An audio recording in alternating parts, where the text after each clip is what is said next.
Okay. If I find my way home, yeah. Wouldn't it be crazy? Oh, but you still amaze me. Wouldn't it be crazy? Oh, but you still amaze me. Wouldn't it be crazy? Oh, but you still amaze me. Wouldn't it be crazy? Oh, but you still amaze me. If I find my way home, yeah.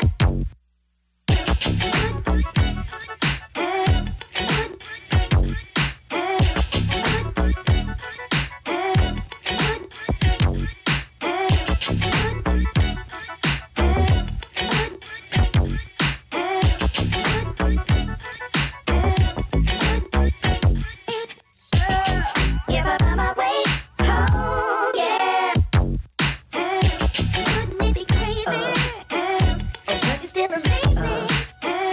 Wouldn't it be crazy? Oh, but you still amaze me.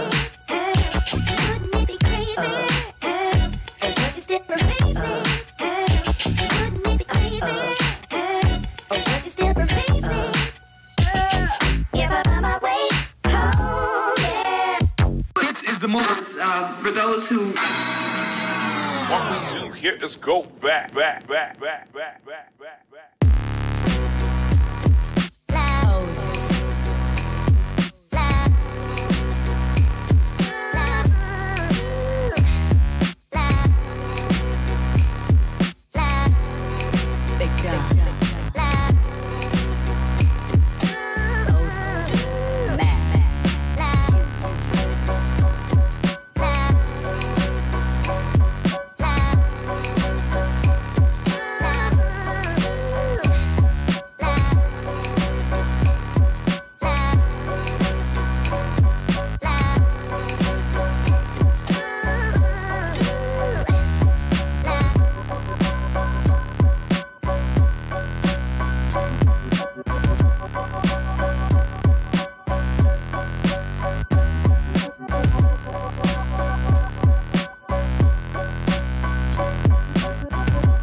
Seven, 6, 5, 4, 3, 2, 1. You'll never have the sacred stone. Oh, this you crazy mother.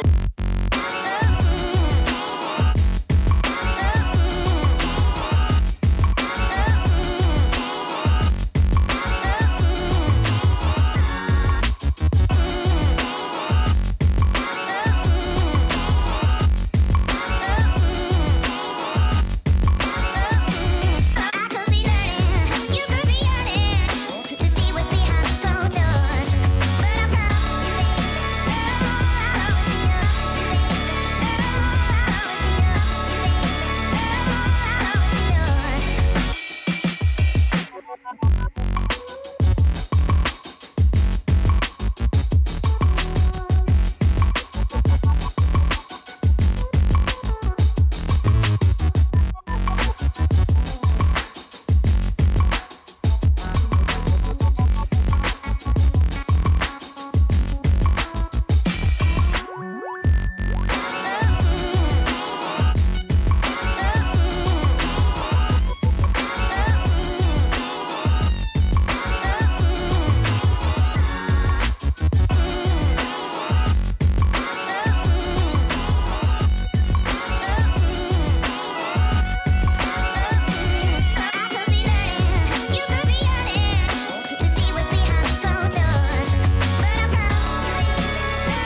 What's going on, guys? And the winner tonight is Gumpla Geo, Chada Mecha, the original shirt. Come on, man. You know I had to finish out the year with the old original. So Geo got it. Geo got it. Hey guys, welcome to the Chada Mecha live stream. I am your host, Tim, the one and only Chada Mecha. We're here, and this is the last stream of the year, you guys. We're gonna take a couple weeks off. We're gonna come back on January 2nd, and we're gonna start kicking ass and taking names again. So, been a damn good year. I don't know about you guys, but I've enjoyed this weird trip that we've been on with this Jesta and this live streaming thing. So, we're gonna come back and we're gonna continue doing what we do, man. So, hey, before we get into it, let's talk about some business. You want to get one of these classic Chada Mecha shirts, or any of the other shirts that I wear, hit up the Chada Mecha website, chadamecha.com. Hit the store button at the top. You will be transported to the store where you can find shirts, hats, bags, all sorts of other cool stuff on there. Go get you some of those. I saw a few of you talk about hoodies and stuff like that. Hoodies are tough for me right now because the vendor I use doesn't have really great hoodies right now. They used to have the American Apparel hoodies, which were amazing. But American Apparel got bought out by Gildan, and they let it go to shit. So, American Apparel is still kind of iffy in terms of stock levels. Let's put it this way. But hoodies are definitely a thing that I want to do. Let's put it that way. Anyway, still, go to chadamecha.com. Hit up the store, shirts, bags, hats, all that cool shit. We're going to be doing some Q&A tonight. We're going to be doing some decals tonight. Probably going to be switching back and forth. So, any of the tools that you see me working with here tonight, you can find them right below on YouTube, right over here on Facebook in that Amazon link, and for you guys on Twitch, I updated it. I did. Sorvan, if you're there, I updated it, brother. The Amazon link is now on Twitch in the Chada Mecha account description or whatever. So go check that out. You know, we got the tools, we got the camera gear for streaming, we got the books for inspiration, all that fun stuff. Go get you some of that. Okay? So, with that being said, let's lay the ground rules for the Q&A. All right? So, real quick, you guys, if you want to ask a question, feel free. As always, I am going to try my best to answer them all in a timely manner. If you have a question, type question in all caps, followed by your question. No matter whether you're on YouTube, whether you're on Facebook, whether you're on Twitch, question in all caps, then your question. Now, rules for the Q&A. No religion, no politics, keep it clean. Other than that, have at it. Ask me whatever. I got an answer for you. You know I'm not afraid to answer questions. Except if it's for my GBWC entry. Don't ask questions about that, because I ain't going to answer that. I'll give you a gift at the end of the stream. How about that? I'll give you a gift. A little tidbit. Just a teeny tiny little nugget of information. Fair? Alright. Andrew Young. Rule number 1, stop bashing Andrew. Rule number 2, don't bash Andrew. Rule number 3, tell Tim to not be mean to Andrew. Nah. No, we will definitely be mean to Andrew. 'Cause that's the fun of it, right? He's our cute little punching bag. It's fun. All right, so you guys, ramp up the questions. Let's get them going. Until then, Let's work on some decals, shall we? All right.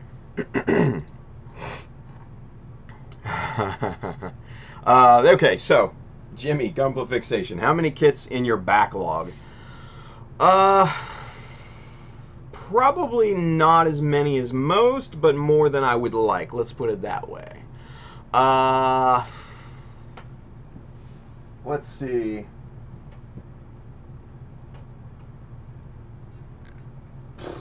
Man, I don't know. Maybe. I just a rough guess. Maybe 40. Maybe. Maybe less. I don't know. Let's see. 6. There's 9 up there. 1, 2, 3, 4, 5, 6, 7, 8, 9 there. So that's 20, almost. Well, 18 more or less. Yeah, I think 40. Probably safe estimate. Probably around 40, give or take.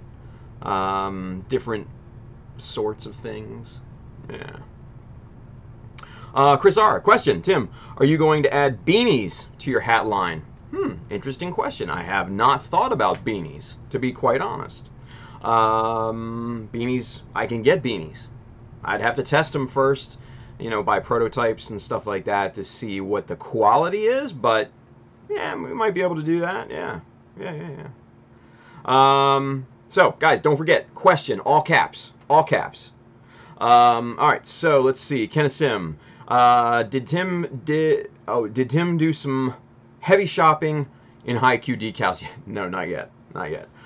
Mainly, this is the thing. Mainly because right now I don't need anything from Haiku. I've got a stack of Haiku decals like this right now.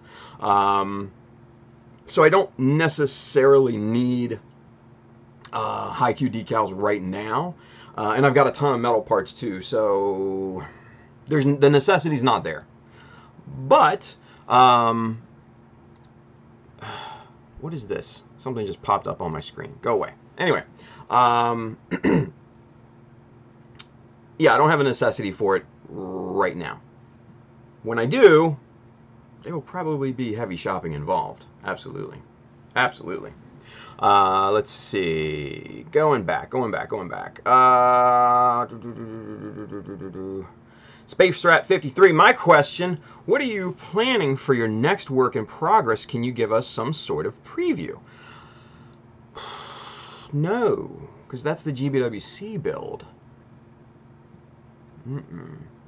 Like I said, I'll give you a morsel of information at the end of the stream. You gotta stick around though. Gotta stick around. Let's see. Kurt Hill. Tim, question. What are your favorite Gunpla modelers you like to follow on Instagram, Facebook, etc. for inspiration? Ooh, good question. Okay, so let's see. One of my favorites is Anaheim Hero. Just amazing cleanliness of work, quality of work. Shunagi obviously is a no-brainer. He was the world champion back in what, 2013, 2014 with that amazing new Gundam. You know, he's gone a little dormant, but still one of my favorite modelers. Kenny Lim, obviously Toy Maker is a favorite of mine. My friend Josh Dara, amazing there as well. Justinius Builds, very underrated. Robo Ray Charles, very underrated as well. Probably one of the most underrated American modelers today. I highly recommend you guys go to his Instagram page, go to his Facebook page, and follow Ray, because I personally really love his work. It's so clean and so nice. Who else? Man, there's a lot. There's too many really to kind of mention. Endmaker is very, very talented as well as a cinematographer. My boy Win, of course, is a favorite. So many. There's so many. And I know I'm forgetting a ton of people, and it's not a slight in any way. There's just so many names that I follow. It's hard to keep track. It really is hard to keep track. Andrew Young, question. Tim wants to give me his hummingbird for free. No, that is not in the form of a question, so we will not be answering that. Sorry. Play again. Remember, this is Double Jeopardy. Ask a question. William Wilms, what kind of shelves do you use to showcase your finished models? Good question there too. It is, I don't use decals. I don't like them. They're a little too fragile for my taste. I use, what is it? They're IKEA, but they're not the Billy. They're a little kind of wider and more square. I forget the name of it, but yes, I have some IKEA, a bookshelf from IKEA. It has some nice glass doors in it and stuff like that I keep everything in, and yeah, so that's where I keep most of the nicely finished models.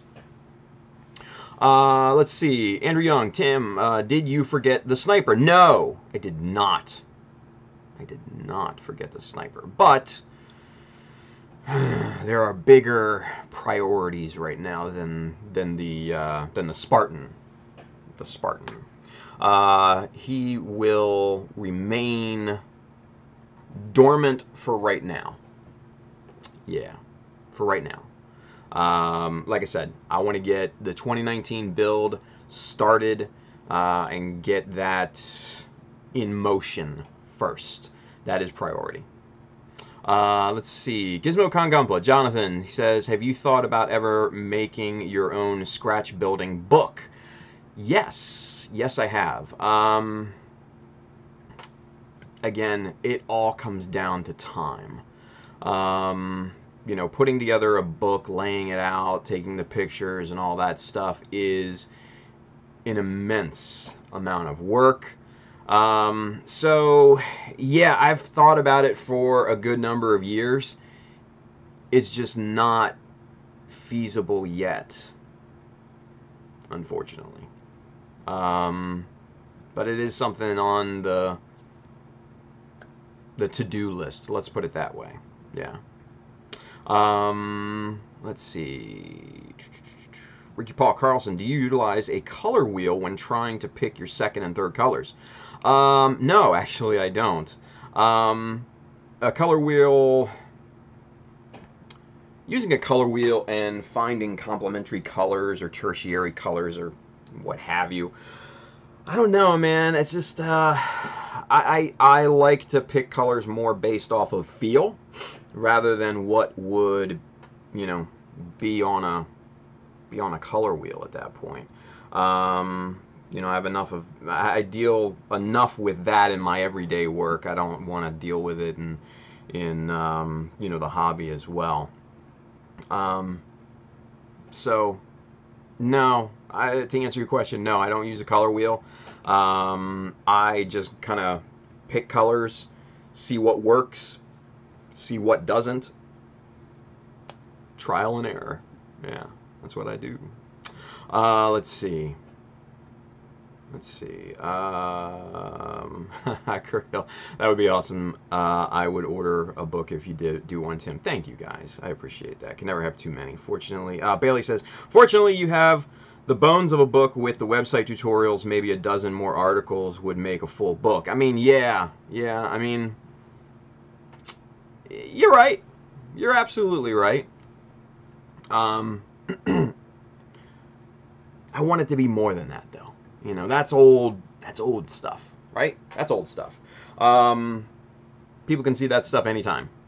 I want to really put something out there that I can essentially sign my name to, right? You know, we're all artists. We want to make pieces of work that we are proud of, that we are proud to put our name on, right?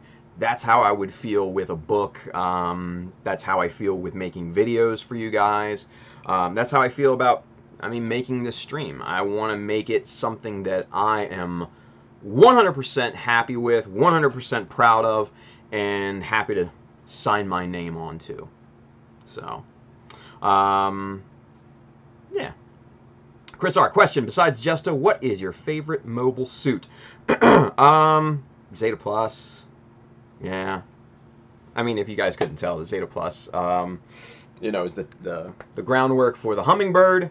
Aside from that, man, I really kind of fell in love with the Sinanju Stein. What else? The Hayakushiki I really like. GM Sniper 2, the Spartan. All of those. GM Type C, love that. All the ground types. Yeah. So. Andrew Young, question: is your new GBWC build gonna take 4 years to build? Haha. Shut up, shut up, Andrew. Gray Sheep, you favorite Xeon pilot? Favorite Xeon pilot?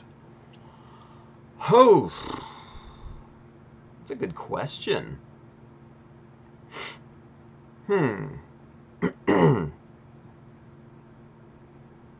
It's a very good question. I have not thought about that.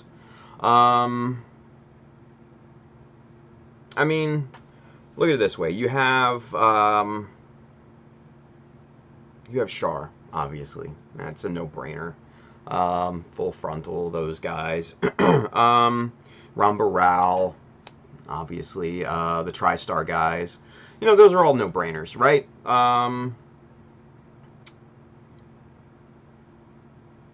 Honestly, I liked the character of Marita Cruz from Unicorn, right? I liked her character because she was, obviously, artificial new type, kind of kick-ass, take names kind of pilot. I dig that. I would much rather see that than, kind of weenie whiny, existential crap, Gray Sheep, thank you for reminding me. Anavel Gato, shit, yes, thank you. He's another one that's just, he's a badass. Yeah, I don't know why I didn't remember him, but simply because that's not a question I tend to think of, obviously. But yeah, Anavel Gato is a very, very good one. Very, very high up there. So, yeah. Let's see.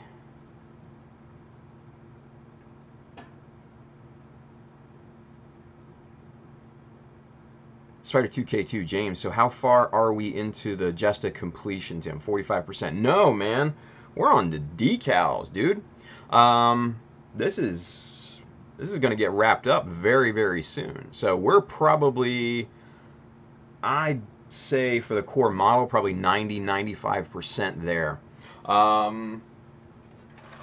This little bin of parts, that's all that needs decals at this point. Just these last few parts right here.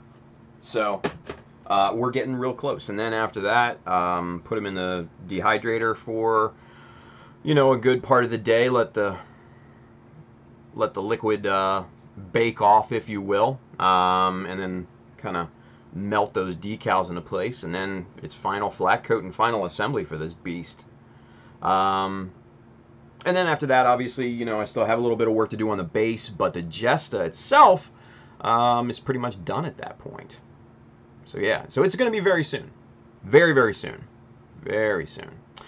Chris R. Question, what would you say your signature mod is? I would probably say, like strapping details. That's kind of my thing. Kind of, I don't necessarily want to, I didn't, okay, let me state this clearly. I didn't create that. a gentleman, wonderful modeler by the name of Moto Asumi, from back in the Hobby Japan days, kind of started that trend, if you will.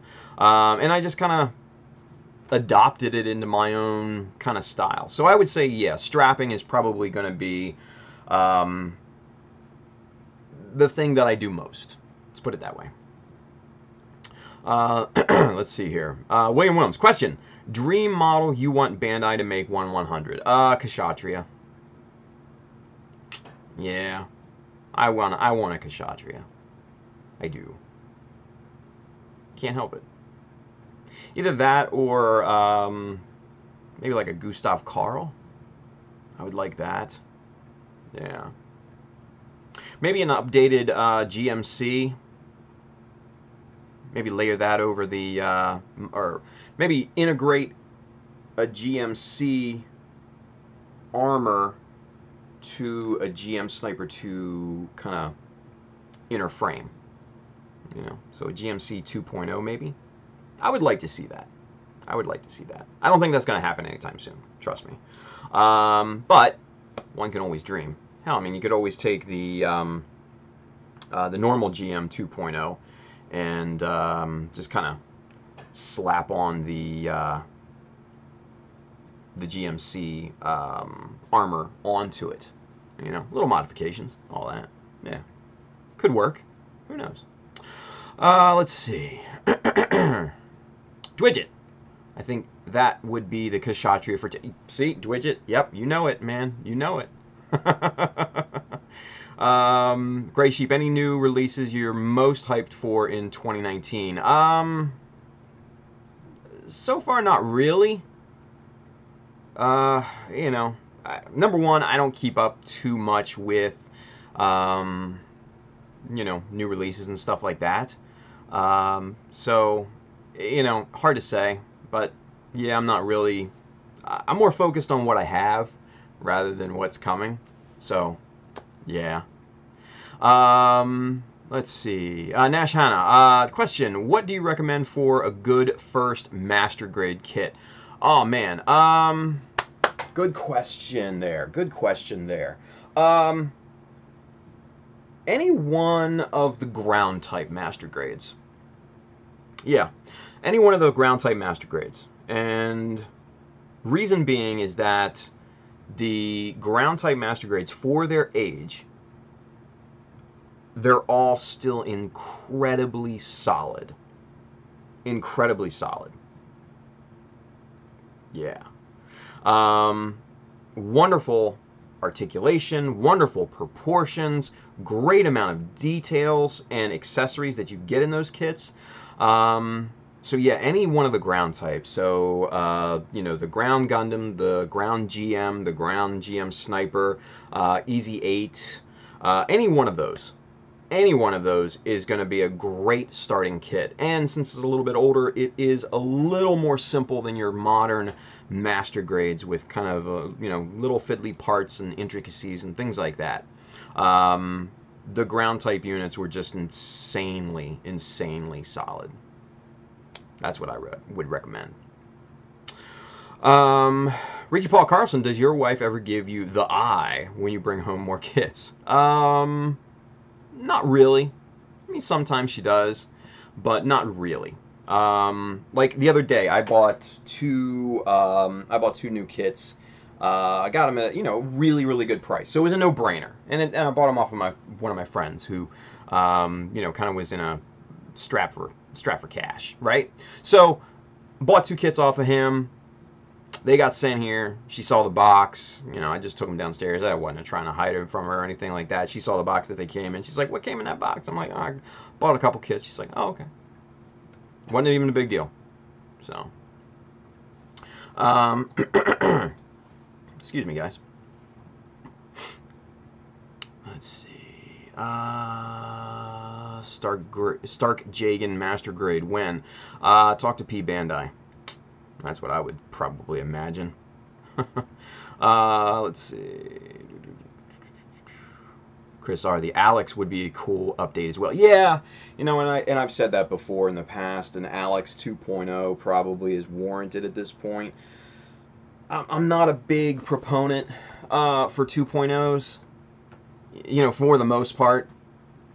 But yeah, I think the Alex, I think the Alex is due one simply because the original Master Grade Alex was so bad even at the time of release, the original release. I think that's warranted. You know, all they got to do is take the Master Grade Origin Gundam and kind of retrofit the Alex onto that, and you've got yourself a wonderful Alex 2.0. My 2 cents, anyways. Bandai, hook it up. Let's see. Astrea Kai, as someone who is still new to customizing and kit bashing, what mods would you recommend for people getting into custom suit and kit bashing? Simple details, obviously. Kind of the things that we have shown on the Jesta, the core Jesta, not, you know, scratch building like the, you know, the jump pack or anything like that. That's a little bit, you know, more out there. But simple details, right? You know, strapping details, little bits of plastic details, scribing, things of that nature. Those are all kind of entry-level, simple stuff that you can get into to make a kit really, really pop. We did a class, Justin and I did a class at the Gundam Kitchen. Who, you know, we have that full 4-hour class on the YouTube channel. You can go watch that at your leisure, but we cover a lot of the techniques and things like that. And obviously, you know, if you've been watching the streams, you know, I've pretty much worked on all of those things on this Jesta. So, you know, simple details to begin with. Simple details. Then, once you've got those, start to branch out into, you know, full-on scratch building and stuff like that. Yeah. Let's see.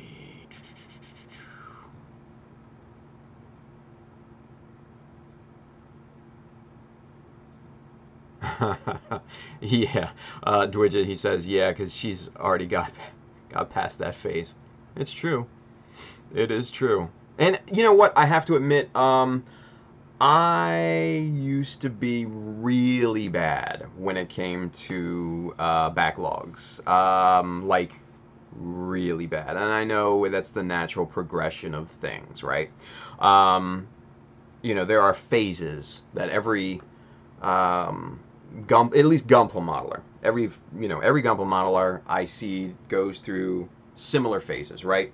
They get into the hobby, they're wide-eyed, bushy-tailed like a deer in headlights. They don't know what they're doing, and they just want to get good right away, right? So they start buying kits and knock out a few kits, and then they're going to buy more. And then they start to, you know, research and get, you know, a little bit more experience under their belts, right? And once that starts happening, then you start to see kits, oh, I could do this, or oh, I could do that. And you start buying more and more and more kits, and you start to become an absolute hoarder. And that's a natural progression. I did that. I think everybody I know did that. Some people are still hoarding. But then, as your experience continues to grow, you will get out of that kind of hoarding, binge buying mentality, and then you'll start to look more on the craft side of things. You know, how to enhance your craft, how to enhance your skill set. So then you're going to start to look at tools and accessories and materials and things like that. And you know, that's kind of when, you know, the backlog either starts to get sold off, or you start to work through it, and that backlog starts to drop significantly. For me, I sold through it. There were a lot of kits that I bought for some reason that I was never going to build, or just kind of fell out of favor with. I just stopped liking. And so yeah, I sold a bunch of the backlog off years and years and years ago. And over time, you know, I buy kits usually when they're at a really good price, like a steal, right? So, case in point, the two Sazabi Verkaz. I got those for $52 a piece. $52 a piece on Amazon. Crazy, crazy deal. how could you pass that up? So that's what I did. A bunch of the other kits that I have over here are from like store closings and things like that.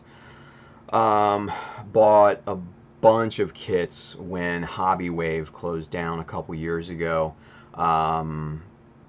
Stocked up on some pretty good deals and kits that I knew that I would utilize one day.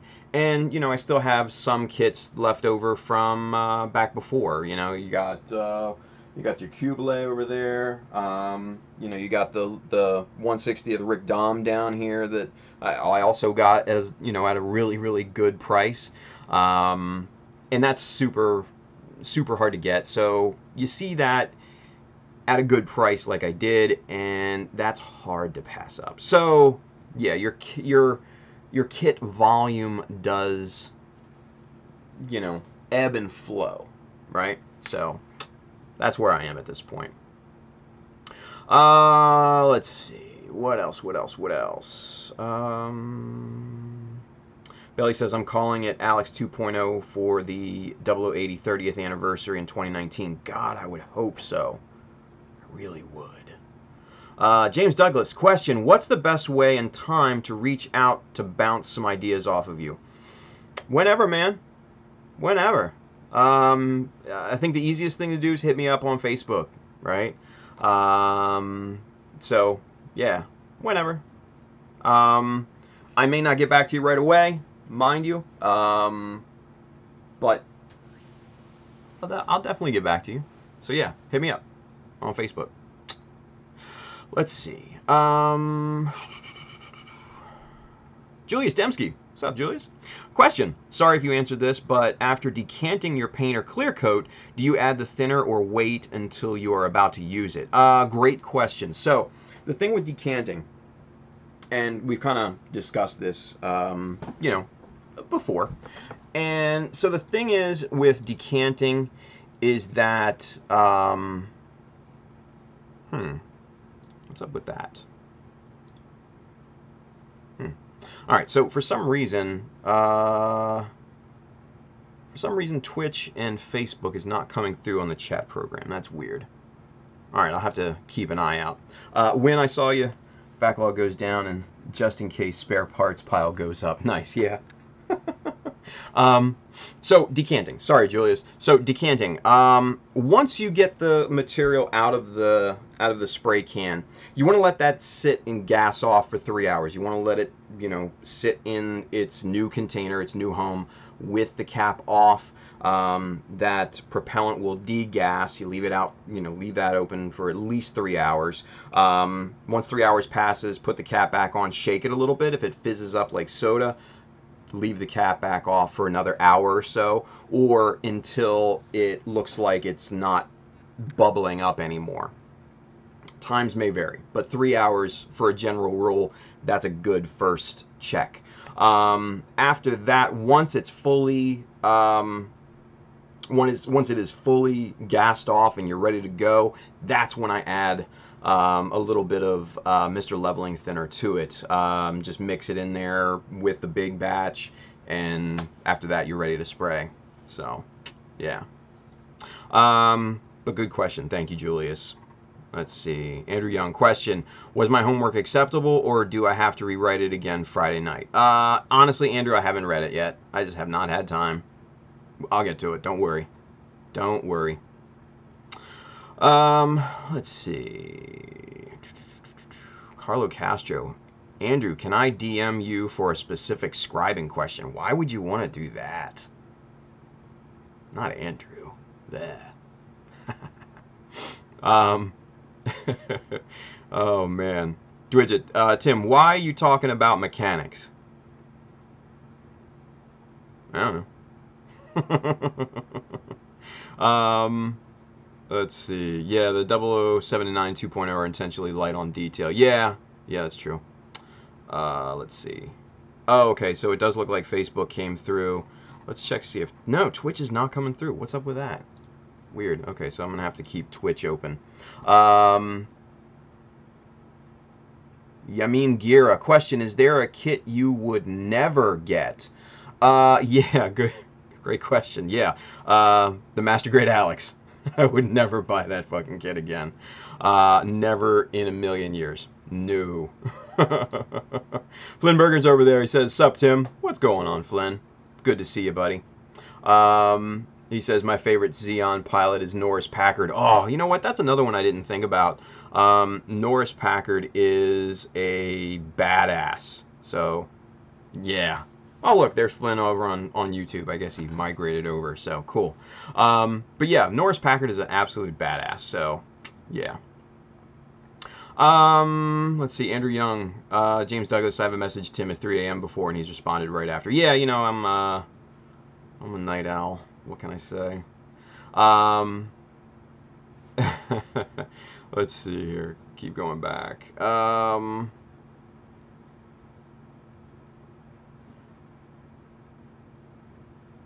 Oh, wow.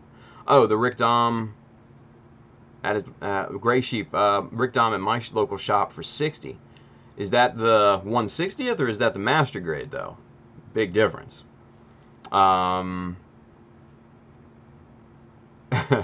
Bailey says he mentions that hi to Dom real casual. Like, I mean, sorry. You know. Carlo Castro, I caught an office bug, so I am just listening. Thought I'd ask Andrew why you check his homework. Nah. Corey DeYonker, what's up, Corey? Question, what's your favorite MS design? Zeta Plus. Yeah, Zeta Plus. That's always a good one. Bailey says, you can keep acrylics pre-thinned as well. I fill 50 milliliter squeeze bottles with varnishes thinned for airbrushing right away. Yeah, absolutely. Absolutely. Freddie Torres, yo. What's up, Freddie? Dean, can you start working now? Yeah, we could. But we got questions to answer, man. We'll get to it. Don't worry. Don't worry. Keep your panties on, Dean. It's going to be okay. Last stream of the year. We're going to have fun. Thank you for watching, though, Dean. Welcome back. Let's see. Dwidget. Yep, this be the Night Owls Club. You damn right. You damn right. Freddie Torres, so the stuff I ordered directly from Northwest Short Line actually shipped. Nice. Nice. So it looks like those rumors of Northwest Short Line may just be rumors at this point. Guess we'll see. Guess we'll see. Chris R. Question, what is your favorite Xeon design? My favorite Xeon design is the AMX 052 Ozymandias. I mean, come on. How can it not be? I love that thing. It's the Ozzy, man. It's the Ozzy. Carlo Castro, what rumors?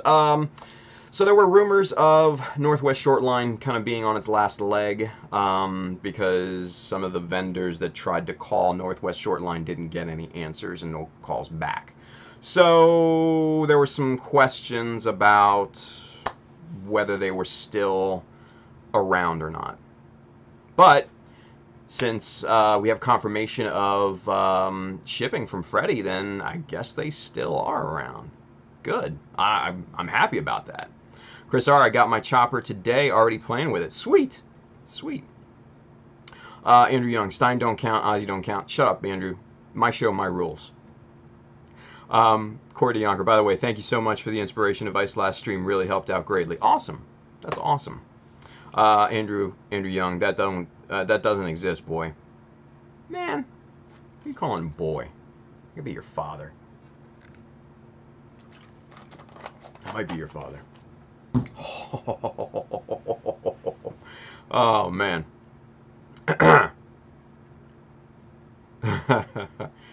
Nice. So there we go. All right.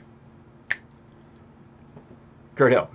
Question. Tim, what would be your favorite city or country you would like to visit to do a Gunpla workshop? Oh, dude, come on. No brainer, man. No brainer. I want to come down under. I want to come to Australia, dude. And party with you crazy sons of bitches. That's where I want to go. I want to go to Australia, dude. Meet up with everybody. Holy shit, that would be a good time. Yes. Australia in a heartbeat. in an absolute heartbeat. Yeah. Yeah. After that, man, probably wouldn't mind going to England, you know? And you know what? Dubai. Dubai's doing big things, you guys. Otaku ME out there, they're kind of, they're a sleeper, man. Yeah. They're a bit of a sleeper right now, but man, they're doing big things. I'm telling you. So yeah, so Australia absolutely hands down number one. You know, just to come down, put on a show, party with you guys. I mean, that would be a time of my life, honestly. And then after that, yeah, like England, Dubai, places like that, Philippines maybe. All of those places would be cool. I mean, hell, even South America. Don't sleep on South America, you guys, because those guys down there are super, super dedicated. Man, they work with very, very little resources. Never sleep on South America. You know, the guys down in, especially in like in Uruguay and places like that, they're just, yeah, they're hardcore. Because they have to work with a lot less, like I said, a lot less resources than what we have, or what is available to us, right? So, man, when you work like that, it's when you know you're dedicated and when you're pretty hardcore. So, yeah, don't sleep on the South American guys. I got love for them South American guys. Let's see, Freddie Torres, did you know the SCGMC 2019 theme is balls? Yeah. Oh yeah. Actually, I knew that. I kind of knew that the day after the previous SCGMC. Just hearing about the chat and everything. So, yeah. Let's see. Bailey, shit, I left my airbrushing headlight in the kitchen beer. Nice.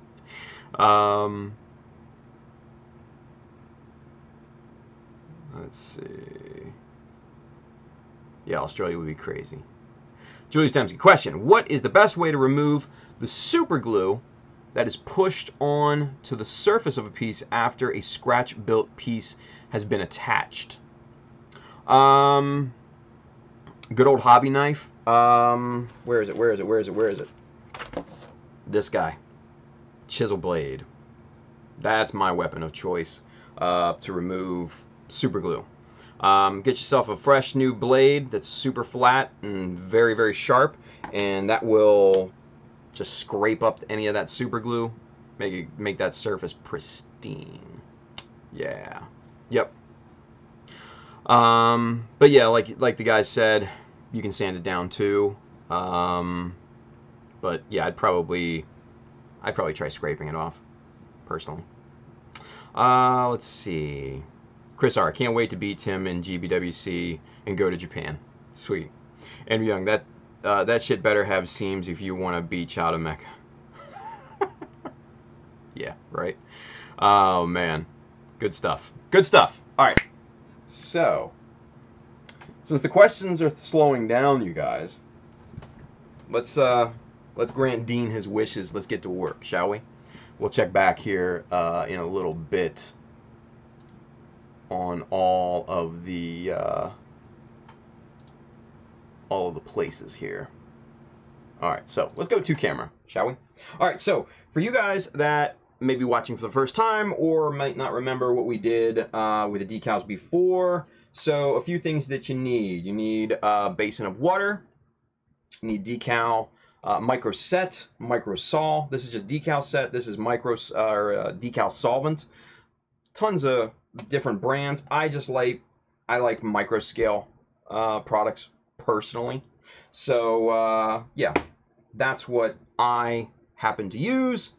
That's what I would personally recommend. Yeah. Wow. Okay, so Christian Alonso Herrera Becerra. Christian, I hope I'm saying that right, brother. Greetings from Chile. Nice. South America rocks. And yes, it's kind of hard to find a good hobby store down here. I get most of the kits and supplies from HLJ. See? Those guys down there are hardcore, you guys. Don't sleep on South America. I'm telling you. They've got some really talented modelers down there, and they're doing big things. Don't sleep on them. Christian, thank you for watching from Chile, brother. Appreciate that. Bailey says, surprised you don't use Mr. Setter softer stuff. Yeah, you know, I just like this, and it's easy to get. So I can just run down to my other local hobby store that's kind of like, eh. But they have it at a cheap price, so yeah, I can just go down there and do that. Yeah. James Douglas, pork roll or Taylor ham?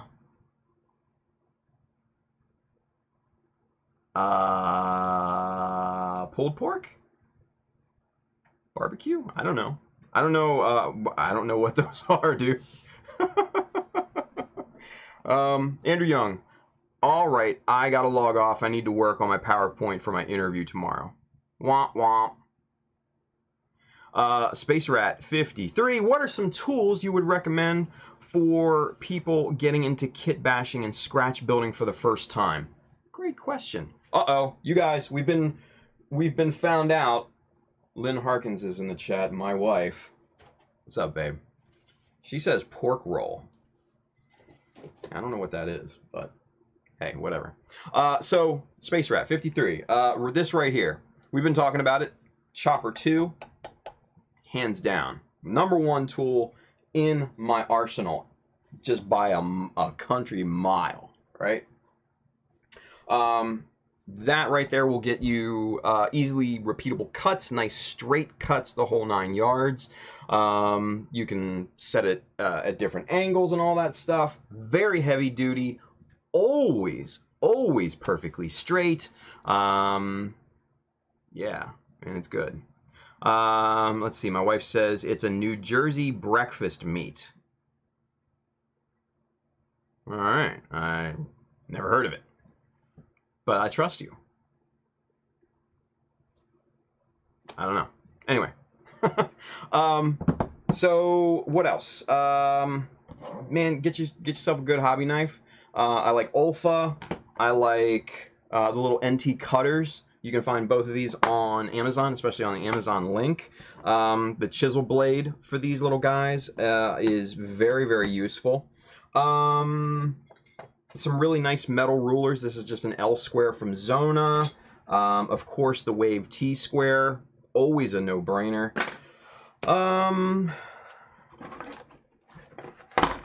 Good set of calipers. Doesn't have to be insanely expensive. These are like 15 bucks. These are from Ubante. Again, Amazon. Check the link. And what else? What else for scratch building and stuff?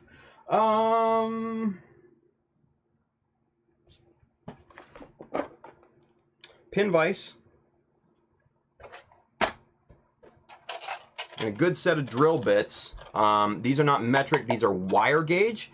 Probably about the best thing that you can get here in the States compared to metric, since metric drill bits are very hard to get, and if you do, they're very expensive. But this drill index goes from wire gauge 1 to 60. So it's roughly 1 millimeter to, I think, like 5 or 6 millimeters.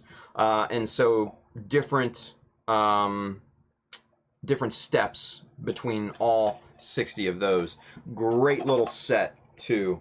Again, Amazon, all this stuff. Yeah, those are the essentials I would probably recommend for scratch building for your first time. Those will all come in handy, no doubt. No doubt. Oh, you know what? And a bastard file. A big old honkin' metal straight bastard file. Yeah, that's what I would recommend. So, Lynn, Win is over on Facebook. He says hi. He says, how's the kid? Amber, our daughter. She's good, Win. She's a 10-year-old little smartass, but she's awesome. Let's see. Bailey says, I use microset sol as well, but not necessity. Mr. Softer eats into pledge. It's made for lacquer. Ah, there we go. Yeah, I do like microset and microsol. Never had an issue with them, so if it ain't broke, don't fix it, right? Let's see. James Douglas, pork roll, egg, and cheese on an everything bagel. Interesting. Don't know what it is, but it's interesting. Yeah, why not? Let's see. James Douglas just noticed the T-square was back in stock. Gonna have to pick it up ASAP. Yes. Don't front on the T-square. Get it if you can. Mr. Hobby also makes one, and I've seen that pop up as well. So doesn't necessarily have to be wave. I don't know the size of the Mr. Hobby one. It might be bigger or it might be the same size. I don't know. But double check the dimensions. So Kurt Hill, wave T-squares are a must. Yes. Yes, they are. Dwidget takes after her mom, I assume. A little bit of both, I think. Yeah. I think she gets the smart ass out of me. But she's a good kid, so that she gets from her mom. Kurt Hill, my preference is Microsol and Set as well over the other brands. Yeah. Yeah, I mean, it just works, man. It absolutely just works. Especially Microsol. Because if you've got something tricky, or a decal that won't lay down very well, man, the Microsol is absolutely great. Let me show you something here. And let's see. Let's get zoomed in. I want to show you what that liquid can do, right? So let's get super zoomed in.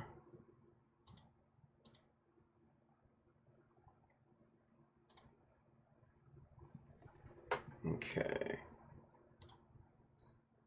Oop. Okay.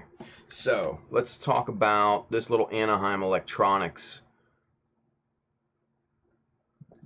lint on there. This little Anaheim Electronics, this is one I printed years ago. Probably a good 8-10 years ago, and I had to custom cut it because it's obviously not pre-cut, and so the edges were very, very kind of they stood up, right? So put a little microsol on that, and now you can look at it. Once that's matted over, this decal will look printed on, or painted on, I should say. So that's a great example of what microsol or a decal solvent can do. This is another really good example here. This particular decal is from a super, super cheap, terrible Chinese decal sheet that I got off Taobao, right?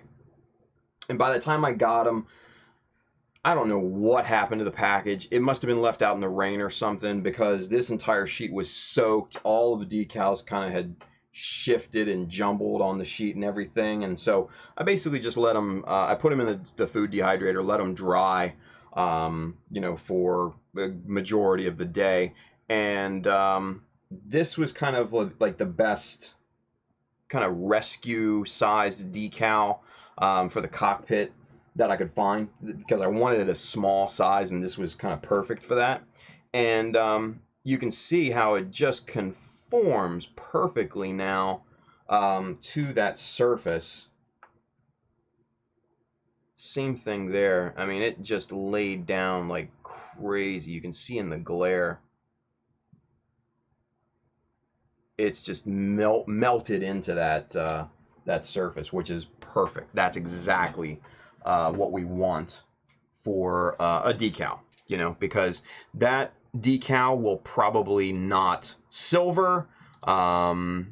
It'll probably look absolutely 100% painted on once we put the matte coat down on it, and it'll look just perfect. So that's what we want to see. So let's get out of super zoom here. Let's go back to normal. let's get you zoomed out a little bit more, and boom, here we go. All right, so again, guys, microset, microsol, those are the two things you need. A little basin of water. I got my decal set in here, and we're gonna put this off to the side. Nice little kind of little Tupperware tray. I like this because it kind of has this little kind of catch-all little valley in here. And when you're done with the little sheets, I just kind of wipe them off to the side, let those dry, and then I can just dump them in the trash really, really simply. So that's what we're doing. So with that being said, let's jump into getting some decals on this thing. Now these decals are super small, right? So Optivisors. Let's see. William Williams, I finally found the small wave T-square with the notches at Yellow Submarine. Perfect. Julie Stemsky, thankfully my daughter takes after her mother. I wouldn't be able to handle a mini-me in the house. Nice. That's awesome. Yeah, I know, right? Funny. It's all fun and games till someone loses an eye. Man, okay, so... Huh.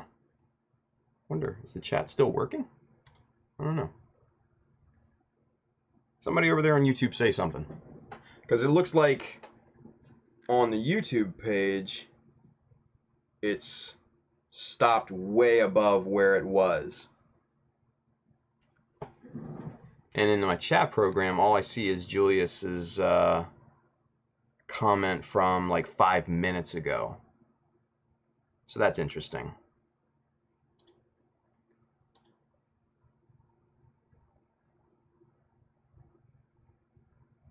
Oh shit, now it's starting to kick in. Whoa. What's up with that? Like a flood of comments just came streaming in. What's up with YouTube? Come on, stop that, YouTube.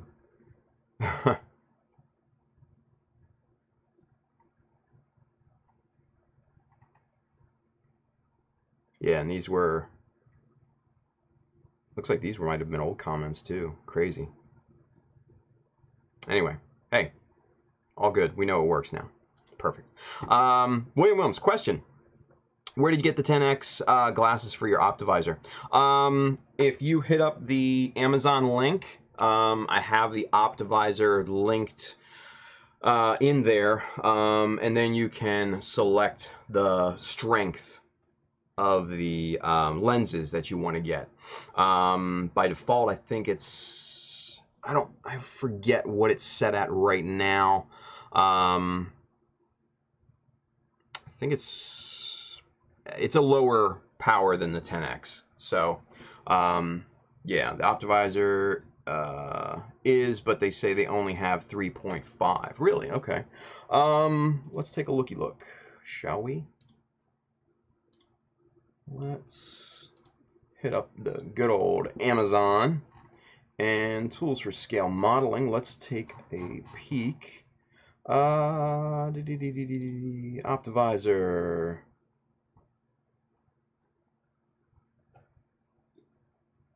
Okay. So I see what they're doing. So on mine, it has... Hopefully that focuses. It's gonna focus. There it is. See, on my lens, it has like a little 10 right there, right? So looking at the site, 3.5 magnification is probably the one I have. Yeah, that's the one I have, the 3.5 magnification, 4-inch focal length for $48. That's the one I bought years ago, and that's the one I have on my head right now. I don't know why it's marked with a 10. That's weird. But so yeah, so you can get you can actually get the Sky Zonal, kind of a knockoff brand with multiple lenses 1.5, 2x, 2.5, and 3.5, the same power as this is for 30 bucks, which is, it's a really good deal, actually. Not sure of the quality compared to the normal Optivisor, but it's there. Yeah. So, Chris R, in case anyone was interested in the T-Square, I noticed Wave changed its item code to HT385. There we go. Carlo Castro, all right, I'm going to rest now. Thank you for watching, Carlo. See you in the new year, buddy. In case you can't find it on Hobby Search. Cool. Thank you, Chris. All right. So let's start working on the ankle assemblies here. Now, what I want to do,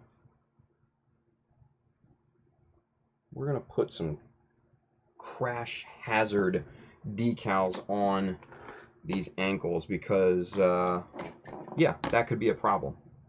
That could easily be a problem. So we need 4 of these guys.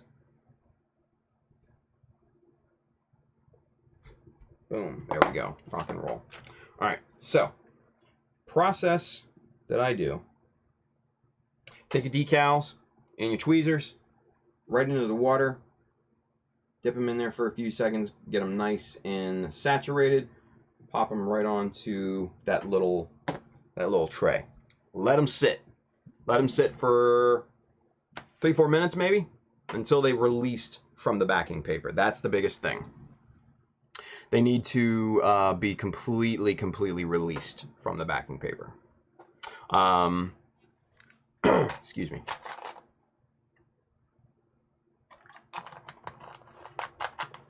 Oh yeah.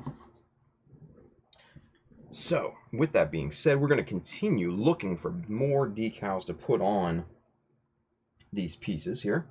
Because we're going to put some right below the minus, and we're going to put something above the minus too. I'm not sure what exactly.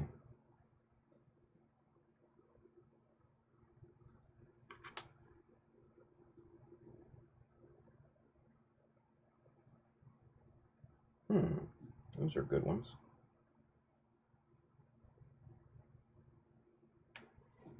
But I'm not gonna worry about that sheet. Let's take a look at this one. This this sheet here right here is by AW. For those of you who don't know AW, they make the metal parts, the really cool photo etch, the Steel Soul series. Let's see, where are they here? No, I got some, like these guys right here. Same company. Great decals. They're almost as good as High-Q. Very high readability on these AW decals. And if you're a fan of like Taobao and stuff like that, you can get these on Taobao. I'm sure Therno or Berkana can probably get them for you too. Probably save you the hassle.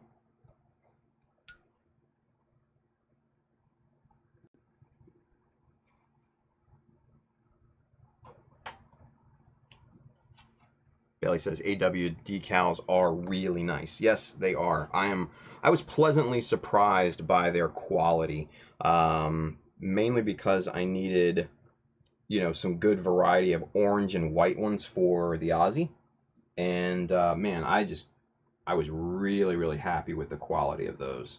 Really happy with them.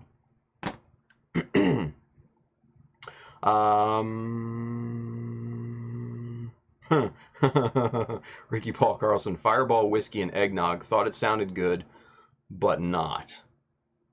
Yeah, dude. No. I mean, anything with eggnog. No.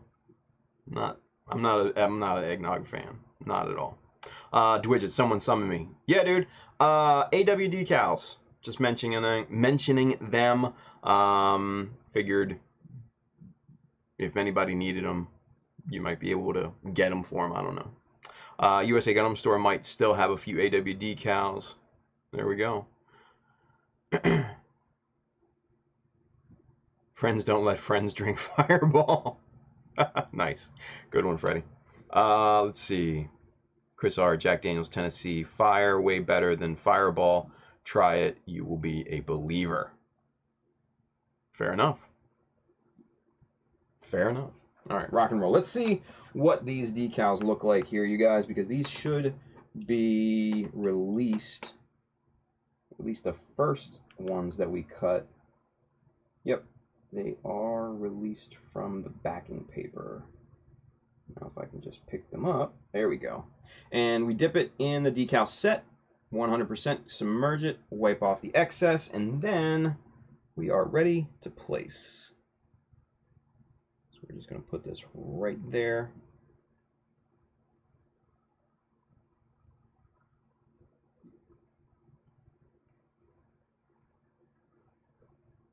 Good. That's pretty good. Yeah. All right. So, like I said in the other stream, lean back. Take a look at it from far away. If it looks centered and it looks good, chances are it probably is. And then take your sponge, right on there, press it in. Not only are you pressing it into the plastic, you're also mopping up any excess liquid and give it a nice wipe off the top there just to get that nice and dry. So there we go. Nicely placed decal. Zoom you in for that. There we go. Focus camera. There she is. Yeah, that looks good. I dig it. I totally dig it. So we're going to do that to the 3 remaining sides.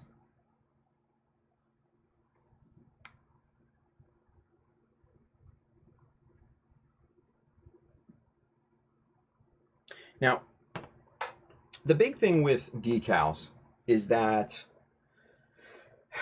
they should make sense where you put them, right? You should be able to understand why someone would put a warning mark where they put them, right? So for this, since this is, you know, kind of a high moving area, this is a rotational hazard decal, right? So that makes sense because things are rotating, the ankle's rotating, the, you know, lower leg, the foot, everything is kind of moving around. So having a rotation hazard decal here makes sense. You know, when you have like thrusters and stuff, you know, having caution decals around that thruster or vent or something, that makes sense. Whoops. Ah, that moved on me. Damn it. So now, okay, so this is one of the things that we didn't do the other night. So I have to remove this decal now. Luckily, it hasn't cured all the way and dried, and also the lip of the decal kind of went over one side so I could easily grab it.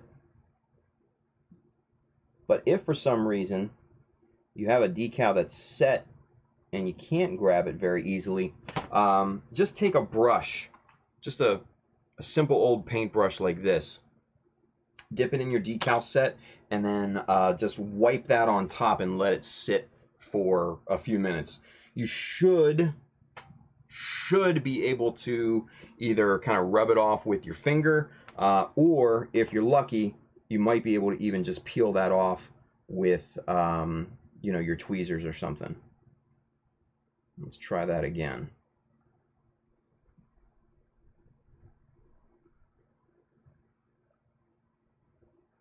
Much better. Much, much better placement. That's what we want. Now we have a matching set. Perfect. All right, so now we flip them over, do the same thing to the other side.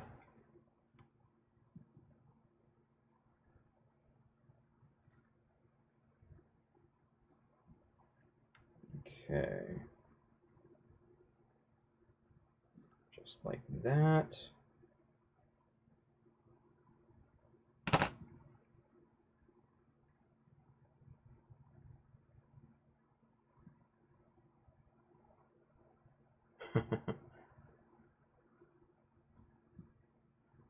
William Wilms says, "Oh, your decal moved. Happy little accident." No, not really. Unintended consequence, more like it. You don't really want your decals moving after you've placed them properly. So it is what it is. Let's see. Rundus J22, what's up, buddy? He says, "Hey Tim, I'm starting to mess around with small pieces of plow plate, like bread ties, and I'm wondering if plastic cement is the way to go or glue. Also, my friend got 4th at GBWC finals, and I'm very proud of him." Yeah, Ryan Lau. Yeah, I'm friends with Ryan on Facebook. Just recently, but still, seems like a great guy. Seems like a really, really great guy.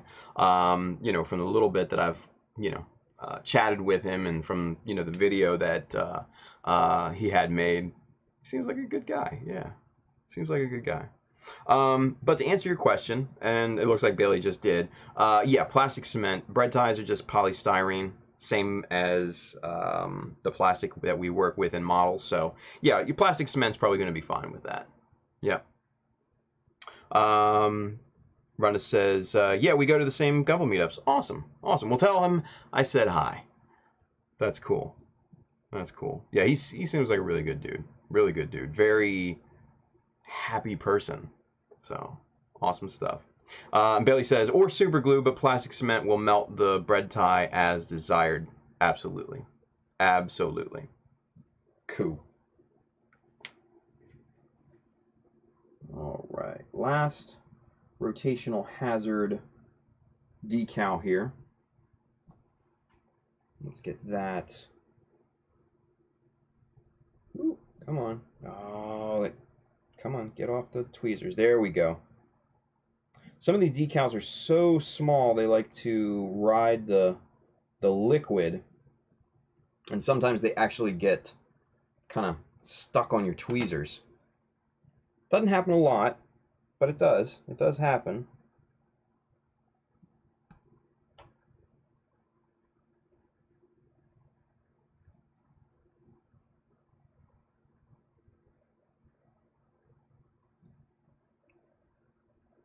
But initial placement is absolutely critical.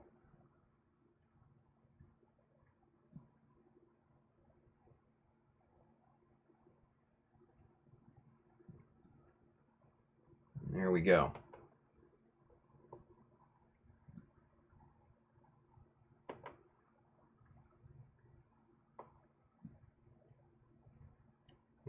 Voila. Matching set. Perfect. Perfect. Okay. So now we've got those lower rotational hazard decals in place. Now we've got some other auxiliary decals that we're going to place above the minus and kind of finish off the look. Now, big thing that I do is combine different decals together to make a singular look, right? See that right there? That just looks cool to me, right? That just looks cool. And realistic, I might add.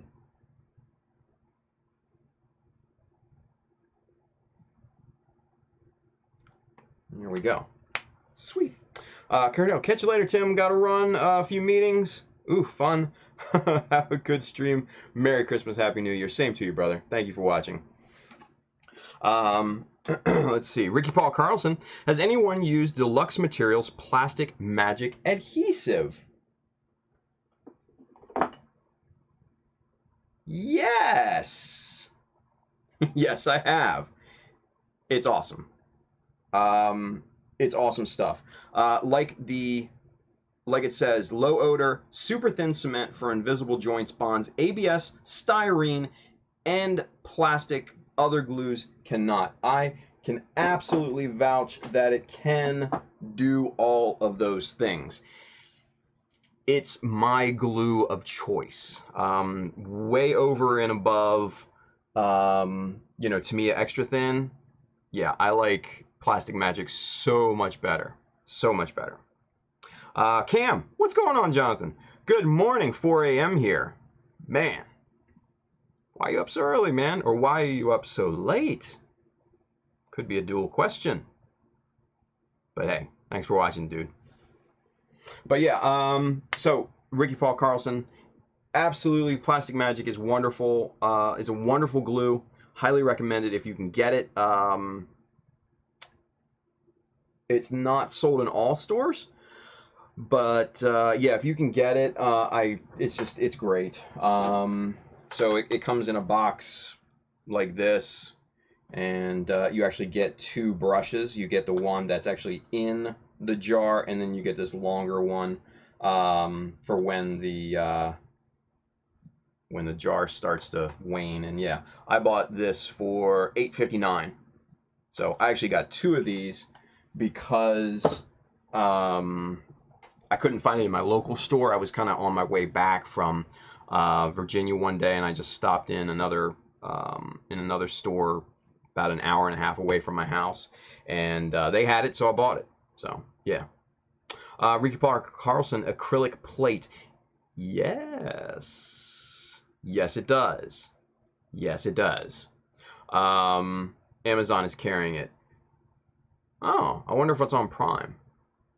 Cause I don't like to buy stuff that's not on Prime. I don't know. I'm particular like that. If I can't get it on Prime, chances are I probably won't buy it. But if it's on Prime, then abso-freaking-lutely every day. Yeah. Cam says, just rotated from night shifts, so trouble sleeping. Was debating if to get up and saw you streaming, building motivation. Awesome, dude. Thank you for watching, man. Sorry for your insomnia. But man, yeah. Very good. Very good. So, all right. So back to the decals, as they say up in Canada. Love you, Canadians. Not a slight in the latest, or in least, I should say. I just like the way you say decals, decals. And I know Freddie, he likes decals as well.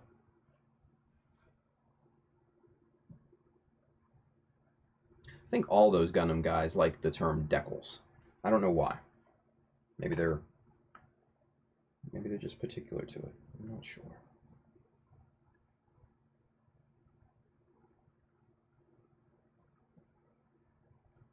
Okay. Applying decals.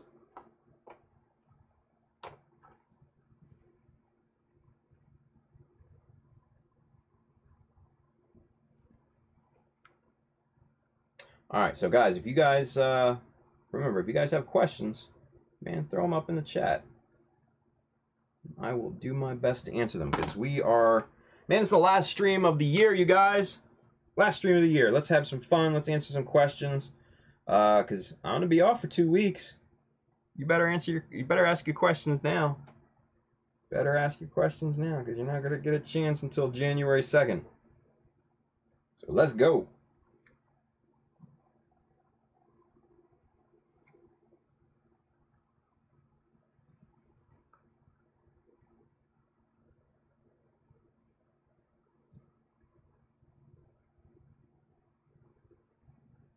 Yeah, nice. All right, so you guys, so that's what we've got going initially for this, right? With the amount of detail on the back here and the amount of detail on the front, there's really no place for great decal placement, okay? So what we're going to do is we're going to place another decal right above here to kind of call out this little circular detail here. I don't think we're going to have enough room for this one, but definitely down here on all 4 sides. That's what we're going to do. So, Corey DeYonker says, LOL, I can see Freddy squirm now. Yeah, right? All hail decals. Nash Hannah, your decals are showing. Nice. Cam says, thanks, Dean. I watch Tim a lot while I build. Awesome, man. Thank you, brother. Usually not live, but still enjoy the videos. Probably the only professional standard mecha streamer around. Oh, come on, Cam. Stop that. Stop that. The flattery. Come on. I appreciate it, though. Seriously. Seriously, brothers. 100%. Space Rat. 53. Looking at your recommendations for streaming equipment on Amazon, what would you recommend doing to set up a photo booth on a tight budget? Great question. So everybody's got cell phones with cameras. Start with that if you're on a budget. Okay, you can get great results with a cheap, even a cheap cell phone camera. Yes. I have a teeny tiny little cell phone. This is the iPhone 5S. Yeah, 5S. It's old, but it still takes great pictures. All the pictures that I take for the 30-minute out images, those are all taken by that phone. You can do good stuff with a cheap phone. So start with that. Aside from that, like a lot of people, like Bailey's saying, poster board for your background. A nice piece of poster board curved up in the corner to give you a nice seamless background. That's really nice.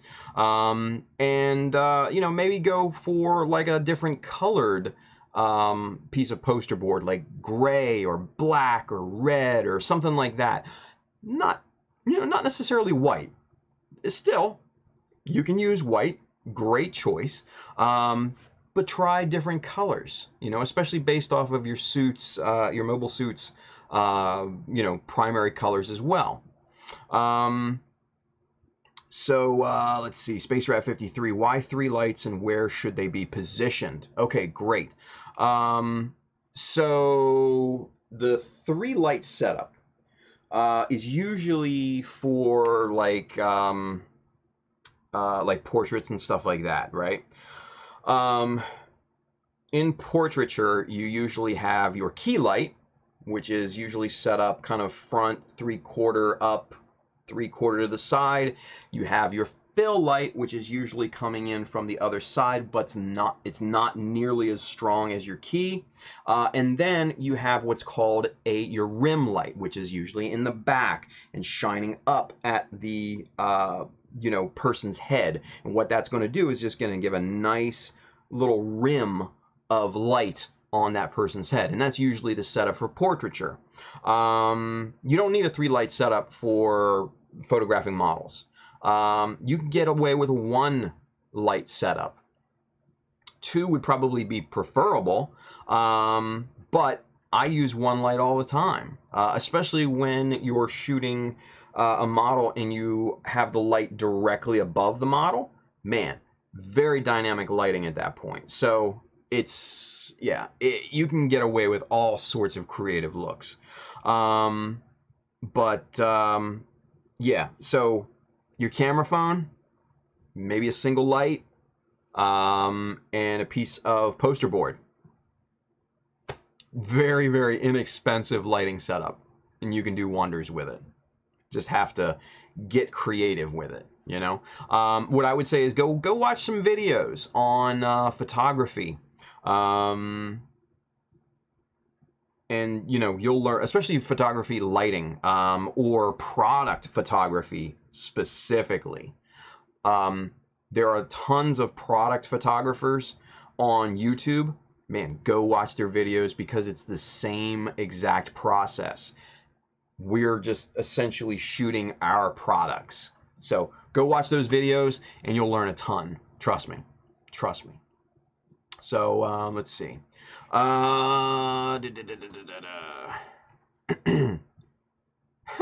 Sig decals. Nice. Let's see. William Wilms, what Christmas present are you hoping to get? Oh, man. I just want Amazon gift cards. I'm a simple guy with simple needs. I just like gift cards so I can just go buy my own shit. I'm not sentimental when it comes to gifts like that. My wife and I, we're just like, you know, we said to each other this year we're not going to get anything for each other just because, you know, we're just going to go out and buy the shit that we want anyway. So it's, yeah, it's not even a big deal anymore. You know, that's what happens when you have kids and bills and shit. Oh, man. Daft Robo, what's up, Shane?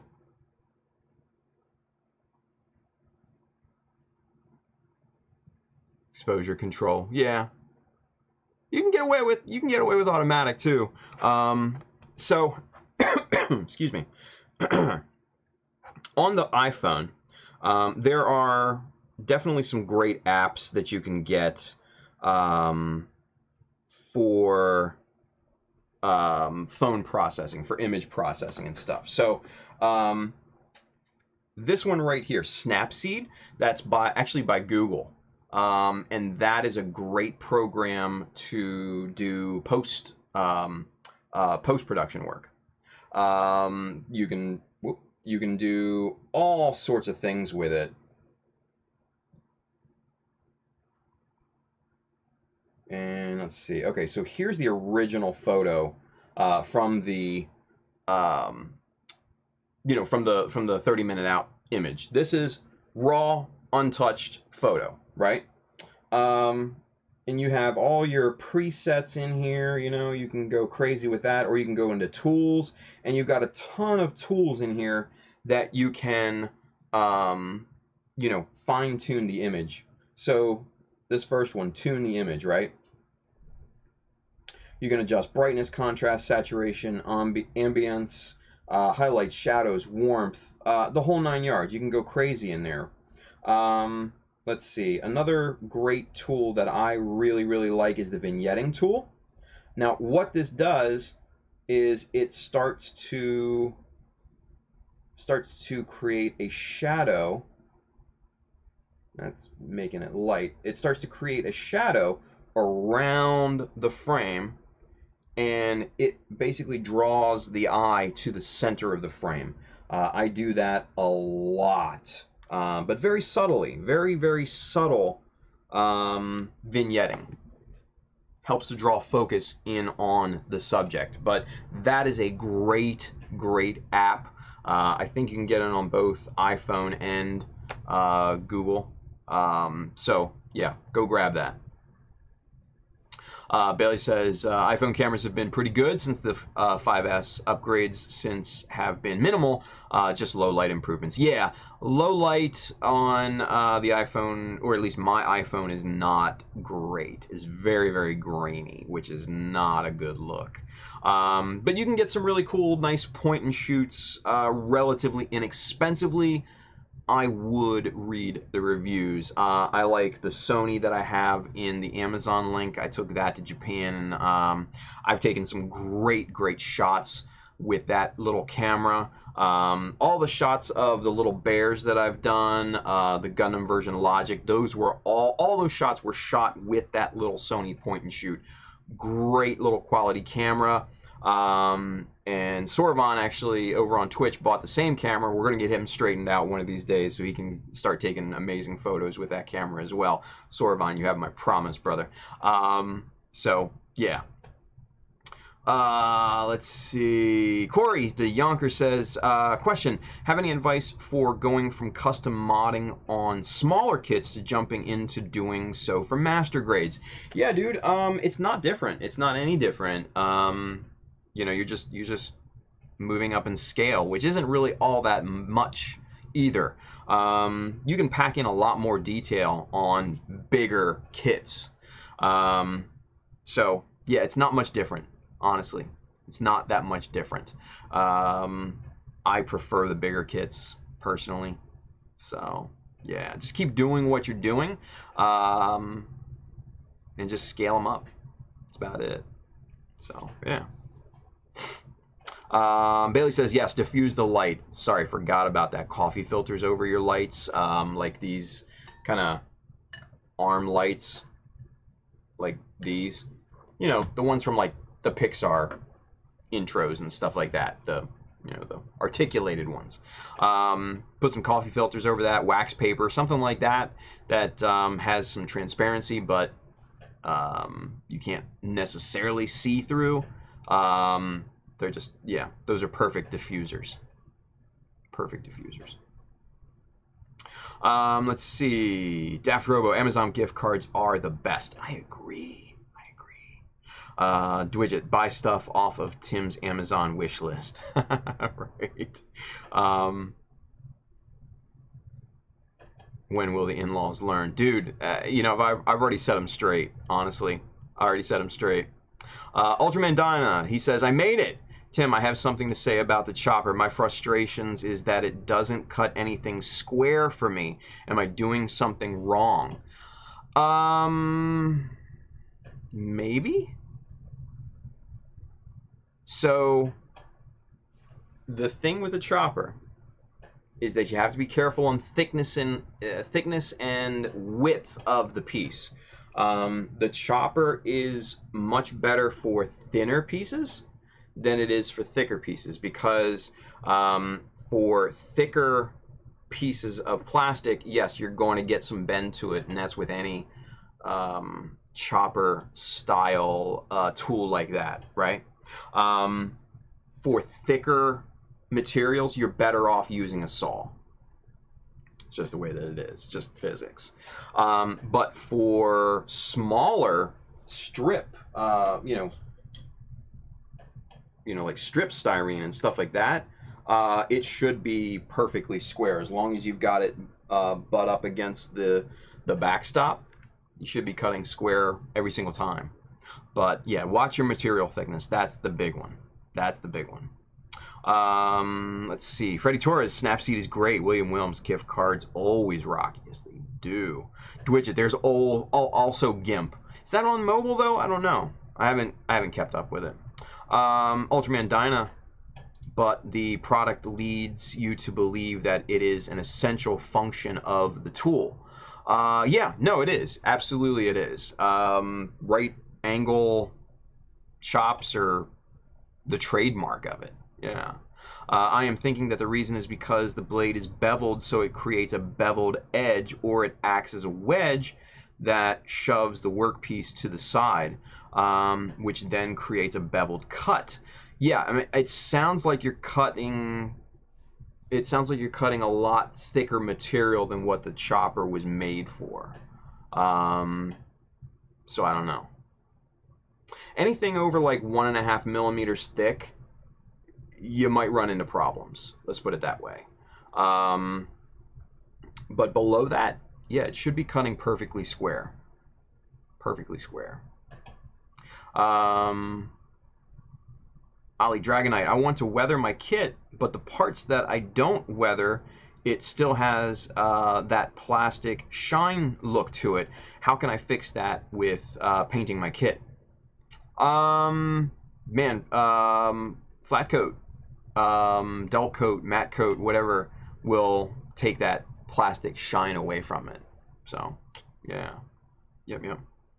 Freddie Torres, damn it, Tim, setting off the Google Assistant. Hey, Google. Sorry, Freddie. Daft Robo, just started using Snapseed on my last post. There we go. Good job, Shane. Good job. Ricky Paul Carlson, girlfriend bought me Sazabi and Sinanju Steinberg Ka, sort of found them hidden away, went and bought her iPhone AirPods. Nice.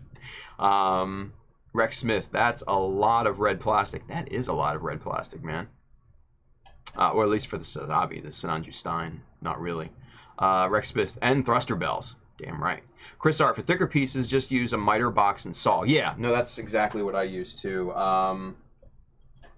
So something like this. This is just a small miter box that just kind of goes right up on the edge of your table. It just kind of sits there and butts up against this edge. And you have marks here for 90, 45, 60, and 30.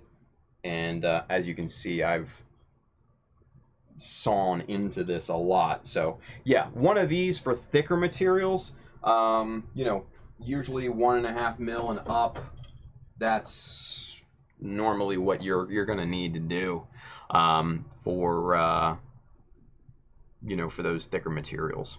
So yeah. Which says that's when you switch Dremel tools and use them like a chop saw to cut the thicker plates. Yeah, you can do that too. What, Dremel has that little kind of motorized miter saw thing, which is crazy. So yeah. Nash Hannah, LOL, got my Google too. Sorry guys. Corey DeYonker, melamine sponges also knock off the plastic shine without paint. Yeah. Or just even just a very high grit sandpaper, just kind of sand that down, and yeah, you can get that shine away. Maybe like you know, maybe like 1500, 2000, 3000 grit. It'll knock that shine off. Yeah. Let's see, Dwidget, LOL, good thing I'm on headphones, otherwise he'd get mine too. Oh man, tonight's the night for the assistants, right? So, good stuff. Good stuff. Alright, so guys, why is that doing that? That's weird. I'm looking at the little ticker down here at the bottom.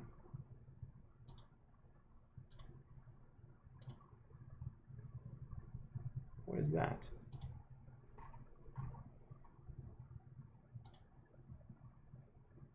Huh. Let's see what happens if we remove that. Yeah, we do. Oh, shit. I didn't mean to do that. Well, I fucked it up. Good job, Tim. Oh, well. I'm not going to fuck that up anymore. I'm going to go back and fix that. Anyway. So, you guys. Let's continue on applying some of these decals, shall we? Before I mess up anything more on the stream package. That would suck. Anyway. Okay, so these are going to be too big. These here, no, not those either. So we're going to go with these. I think these will work out quite nicely. All right, so we need 4 of these little guys.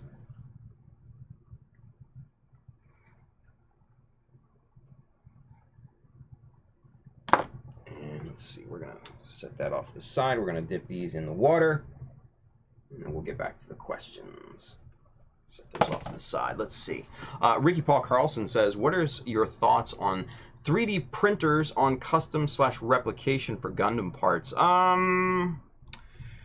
Yeah, you know, I'm kind of 50-50 on that deal, I'll be honest with you.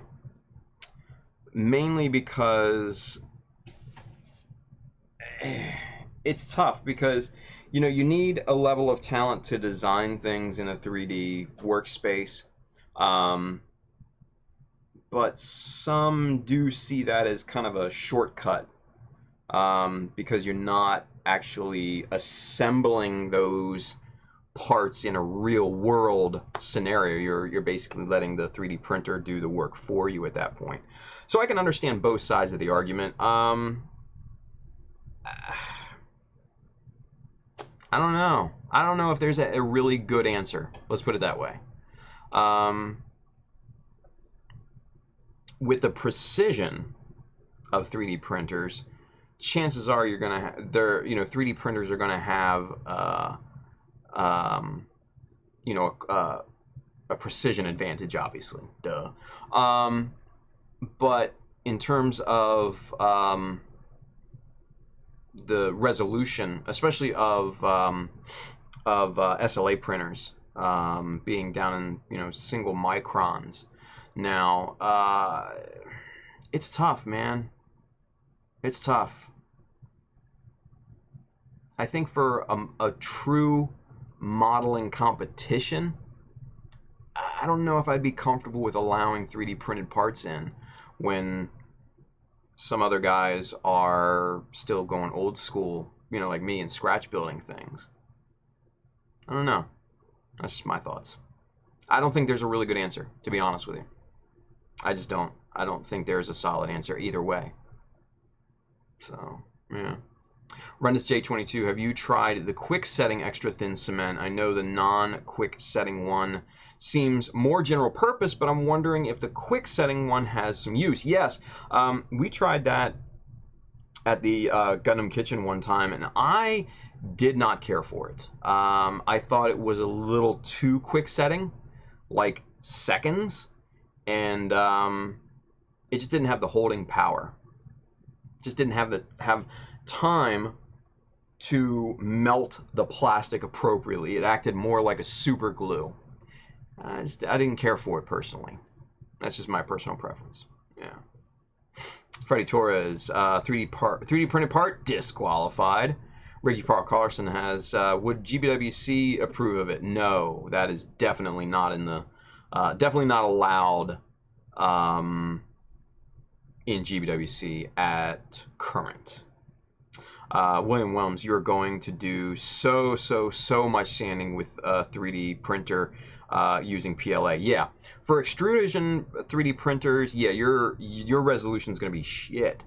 But for SLA printers, the stereo what is it? Stereolithography? No, sounds something else. Anyway, the resin-based printers, the resin laser printers. Those are insanely high resolution and just insane amounts of quality. You know, you look at some of the really good consumer models like the Form 1, Form 2. You know, those have single-digit micron tolerances, which is insane.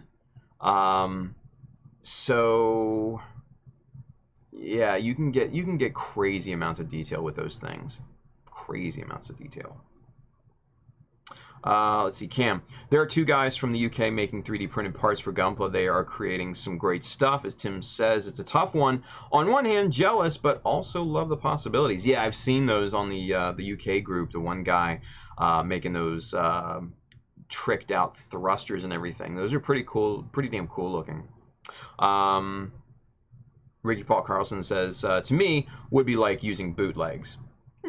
Yeah, sorta, yeah. Juan Sancheles, hey, I have a question. If I wanted to join the GBWC, how does it work with conversion parts? Are they allowed or no? Just curious, have never done this before. Sorry for sounding like a noob. Nah, dude, legit question, really. And Freddie says, conversion parts not allowed for GBWC. So, Freddie's right, but let me kind of clarify that, okay? So, with conversion parts, I know this year in the US, the rules were, let's not beat around the bush, we're fucked. But I think the rules are going to be much more enforced properly next year. You cannot use full conversion kits, okay? Like resin kits and things like that. You can't use that. And resin parts in general, unless you've scratch built and recasted those parts yourself, unless those are 100% original parts, resin parts from any other conversion kits or other standalone kits are null and void. Those are not allowed. But like I said, the ones that you create yourself from your own design, those are allowed. Conversion kits, again, the full use of the kit is not allowed. If you use some parts under normal rules, normal years where the rules are properly enforced, then using conversion parts, just parts, have gotten by. So you do kind of gamble a little bit with conversion parts. So pros and cons. Yeah. Juan Santeliz, I love those converted parts. Shaking my head. Damn. Thank you, man. I see. Okay. So yeah. Yeah. One of those things. You're better off probably adding detail yourself. I know that, there's a lot of dress up kits out there for kits, especially the Jesta, Sinanju, kits like that, Unicorn, and all those good stuff. There are some amazing conversion kits and parts and stuff like that. You're probably safer off just doing the work yourself, honestly. Yeah. Yeah, like Bailey says, when in doubt, scratch build it out. I like that. I do like that. That's a good one. But yeah, that's the safest thing. That's the safest thing to do. So, yeah. All right, so let's get these little warning marks on here real quick. Let's see.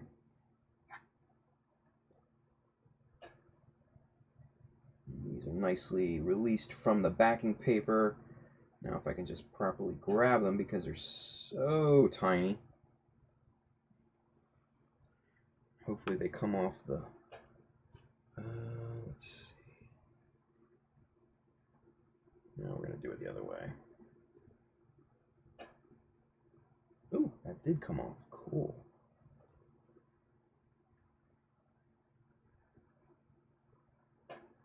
Okay, and that's actually a perfect size for that placement right there. So, guys, right here, these two are 1/100 scale. This is actually a 144 scale decal. So, mix and match your decal scales because that'll give a better illusion of scale overall.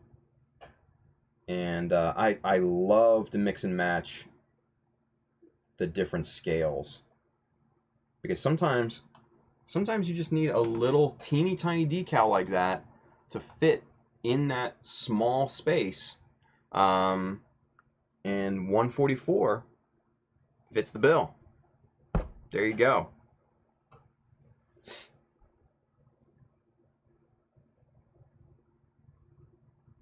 But they are somewhat tricky to grab with your tweezers, I will not lie.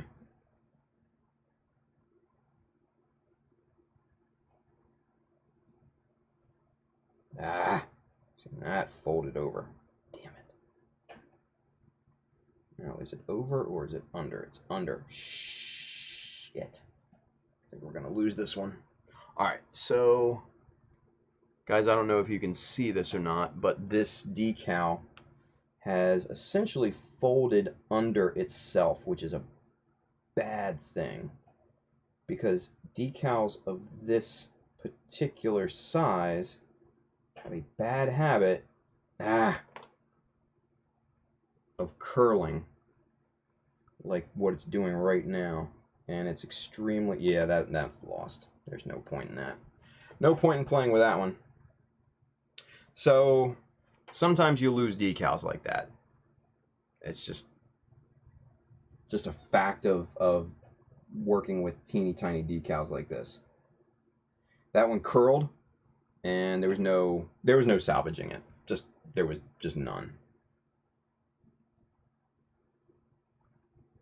This one, on the other hand, this one looks much better. We just need to mop up the excess fluid there with the sponge. And now for final placement.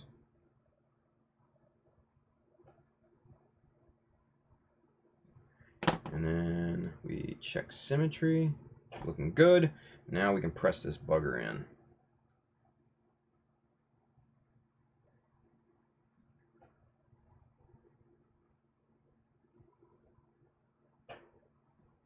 There we go. Cool. Focus. There we go. That's what we want to do. Rocky Road. All right, so let's see here. Ricky Paul Carlson says, Bailey, he will have that on a t-shirt. Get stock options. Nice. Rhinus J22, how do you feel about third-party decals? Some people prefer them over Bandai ones. Yeah, no. Like, I use third-party decals all the time. What you're seeing right here is third-party decals. There's nothing, absolutely nothing wrong with third-party decals. There's nothing in the rule set about third-party decals at all. So until it's in the rule set, it's fair game, I would say. So yeah, I use HiQ, I use AW, sometimes I'll use DL. I used to be able to print my own, and I still have a stack of those that I have, you know, in storage. And yeah, I use those as well. Like on, let's see, on the Shield, I think I showed you guys the Shield before. So this is a good example of mixing and matching decals, right? This one here is from a military water slide sheet that I got when my local hobby store was closing down. The ESFS big one here is one that I printed myself years and years ago. The one directly under that, that's a HiQ decal. These two here are both HiQ, and this one down here is HiQ. So it's all in creative placement and mixing and matching, right? So something like this kind of collage here is something that you would definitely see on something more like a Verka, right? And then kind of this middle little kind of section there, definitely very Kotoki as well. So yeah, mixing and matching decals, using them in combination with one another, man, opens up the possibilities with decals like crazy, let's see, Bandai water slides are bubble stickers. Yeah, they're not great. They're okay. They're not the best I've ever used. Let's put it that way. Yeah. Runners J22, you've got a whole arsenal of decals. Yeah, no, I do. I'm a decal fiend, dude. Christian Alonso Herrera Becerra, off to bed now. Happy holidays, everyone. Christian, thank you for watching. Enjoy your, enjoy Chile. Tell everybody I said hi. Thank you for watching, and happy holidays to you, man. Thank you. Rex Smith, Bandai better not force people to use their decals until they start including water slides in all of their kit. I agree. I agree. Ricky Paul Carlson says, that shield is stunning, makes you come back for the next stream. Yeah, well, that won't be until January. Hopefully I'll have this done by then. Fingers crossed, right? So, like I said before, we don't have a lot of parts to do, so yeah, the Jesta is coming down to the wire, you guys. The Jesta is definitely coming down to the wire. And we're coming down to the wire, too. We got about 7-10 minutes or so left in the stream. So, if you guys got questions, now's the time to ask them. Because I'll stick with it.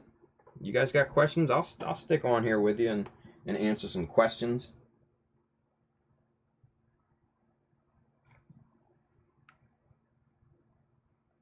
Ooh, almost forgot to dip the decal and set.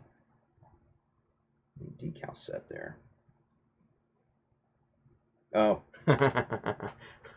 Let's see. Freddie, so what was your GBWC idea for next year again? Something cool. Something kick-ass. I ain't even telling you right now. But I did promise you guys a little morsel of information, just a little morsel. It's gonna be more than one. It's gonna be more than one mech in my GBWC entry. There you go. Speculate all you want. But yes, there will be more than one mobile suit in my entry. Fun. Oh yeah.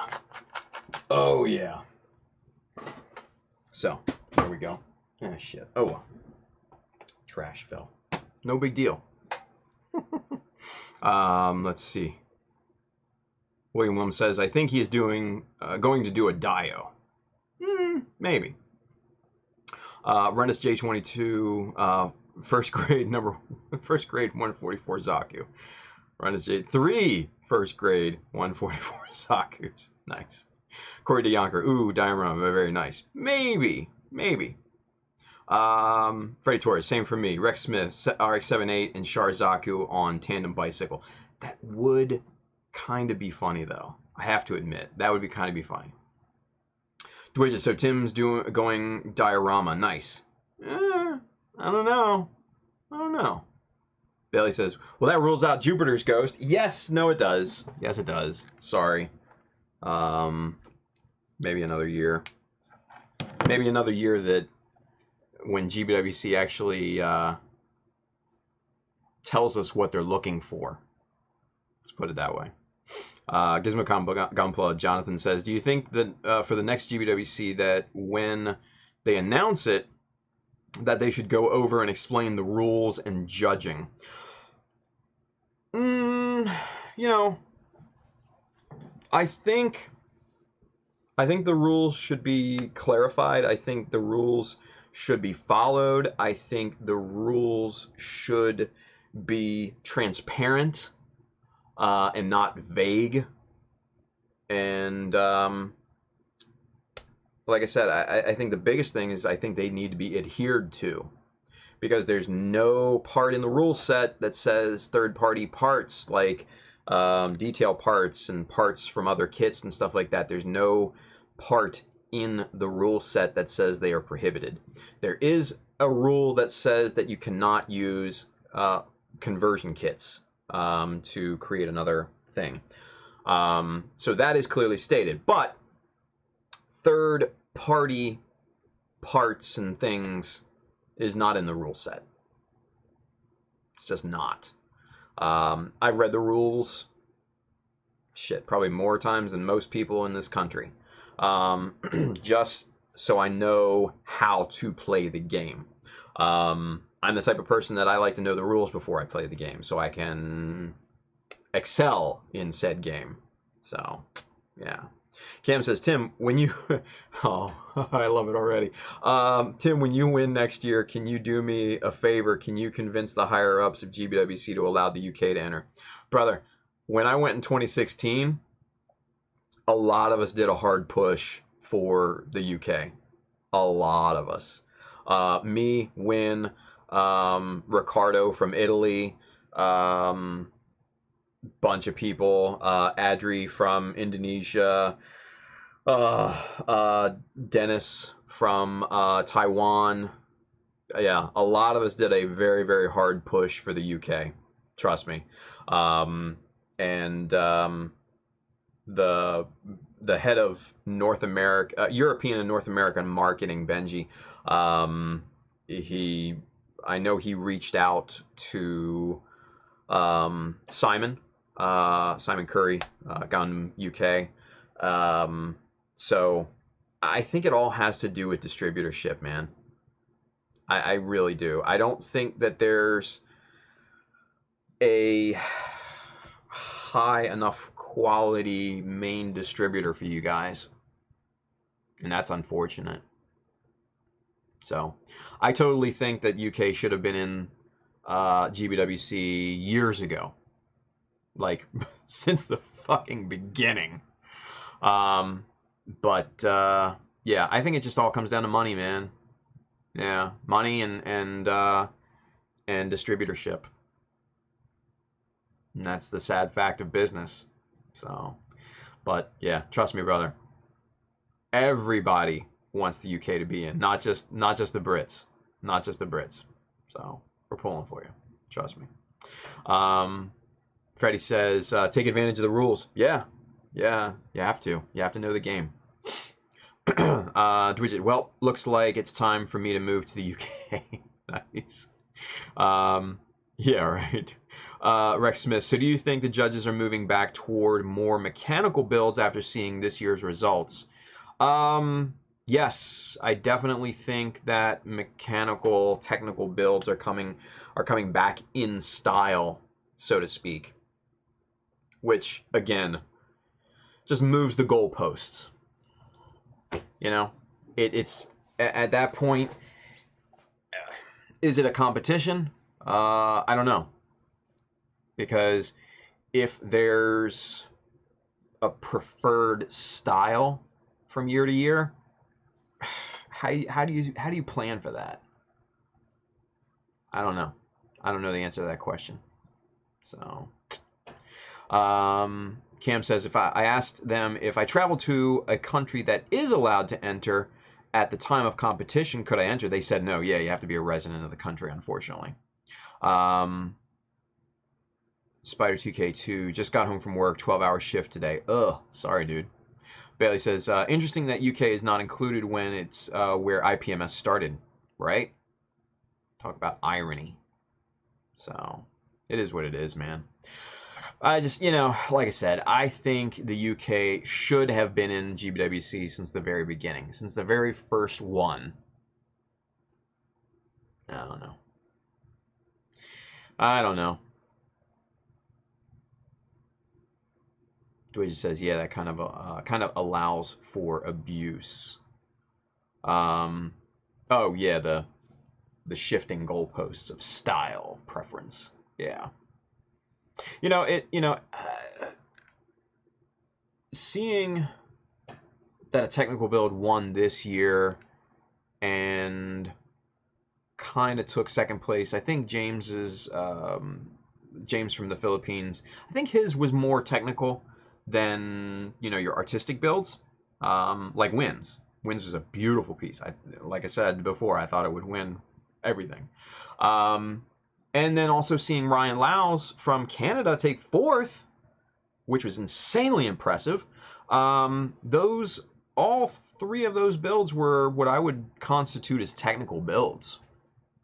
In a creative setting, of course. So I think the pendulum is starting to swing back to, the technical style. So, yeah. Let's see. William Williams, I was wondering how Zach entered the South Korea GBWC because he is a resident of South Korea. I'm not sure if he's got full citizenship, but I know his wife and son do. So he might fall under the be allowed by rules. So, but no, he's a resident of South Korea. So, has been for at least, I think, like 5 years or so. Something like that. So, yeah. Tim, tell them I am fairly confident one of us Brits could top that winning American entry from this year. Love me some drama. Brother, yeah, there's no doubt in my goddamn mind that one of you crazy Brits could do that.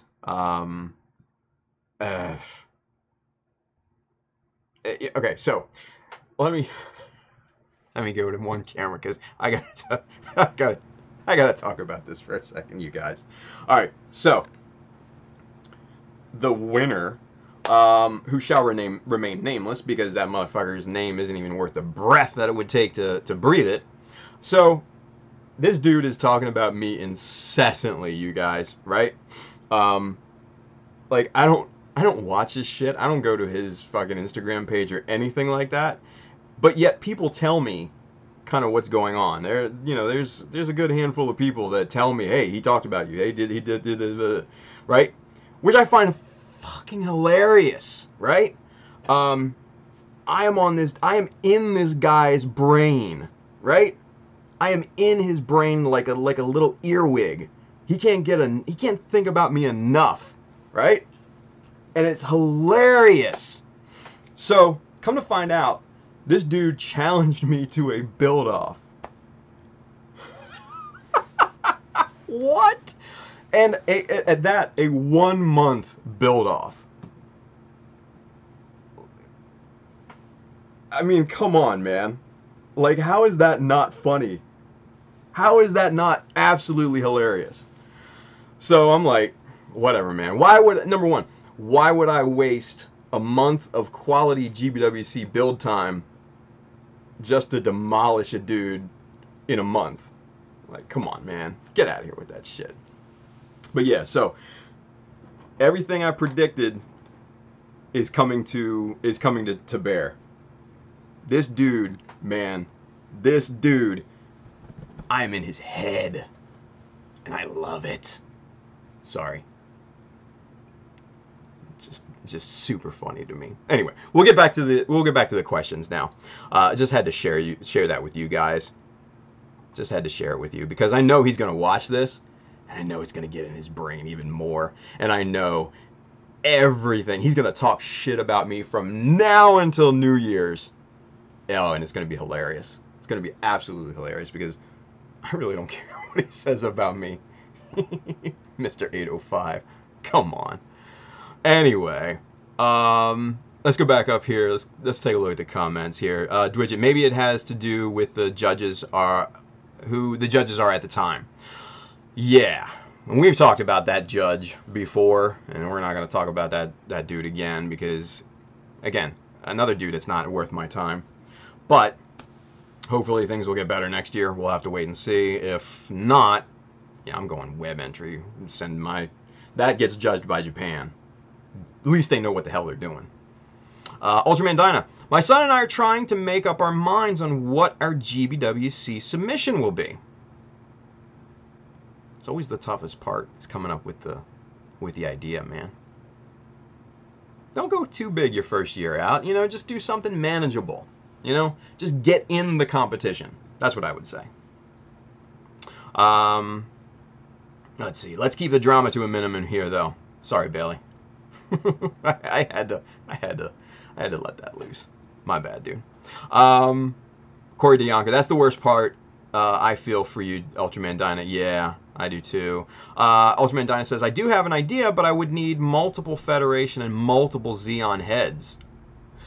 Dude, okay, so on Facebook there are groups like where you can go, like sales groups, where you can get on and do like an insert, just do like in search of X. I've had a lot of luck with that because I got on there, especially when I was making the Hummingbird, I went on there in search of Master Grade XS boosters, right? And just so happens a friend of mine had a scrap build that he bought that he was looking to offload. I bought it. The rest is history. So my suggestion is go on Facebook and get into one of those sales groups and do an in search of post. You never know what could happen. Some people might have those spare heads that you would need. Yeah. And he says that's what holding me back from that initial idea. So yeah.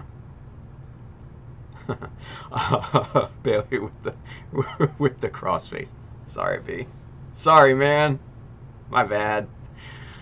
I won't talk about him for the rest of the year. I'm in his head. So funny. Ultraman Dyna. If there is anybody out there that has any extra Federation MS or Xeon MS heads in the 100 scale that they want to get rid of, please let me know. Definitely, dude. Let them know. Let's see. James Spider 2K2. I gave up watching him on IG. His ego is too large. Yeah. Cam, I love it. 1 month. Ultraman Dyna. Corey DeYonker. You're having a problem with the ideas too, I guess. Yeah. You know, and that's the thing. You know, getting your idea is always tough. I know when I was brainstorming ideas for my build for 2019, man, I was going back and forth on ideas, and then I came up and it just kind of clicked on what I wanted to do. And yeah, I'm gonna be super pleased, I think, with this entry. So, and I think you guys will like it. I think so. So. Gizmocom Gunpla. Jonathan says, for GBWC, are all Bandai parts or kits allowed? For example, Zaku Exceed or the new Gundam Exceed kits? Yeah, they should be. I mean, they're technically kits produced by Bandai. So, I don't see why not. And even if you, say if you took like a Converge kit, you know, like the cool little SD kits, say you resin cast some of those parts, what's stopping you from using that? Nothing. It's a Bandai product, right? Nothing in the rules about that. Just an idea. Just an idea. But yeah, Freddie says all Bandai plastics allowed. He says they better not change that. LOL, I'm using too many non-Gunpla kits. Nice. Dwidget says I've got a spare Thunderbolt Gundam head if you want 100. So there you go. Look, you're getting hookups already. They're Dynaman, Ultra Dynaman, Ultra Man Dyna. Shit, I can't even. I don't know. Anyway, look, you're getting offers already. Nice. But yeah, dude, hit up the Facebook sales groups. Hit those up. Because you never know. And there's multiple groups out there too. There's one specifically for parts, for spare parts too. Let me see if I can find it here. Let me see. Let me open a new tab here real quick.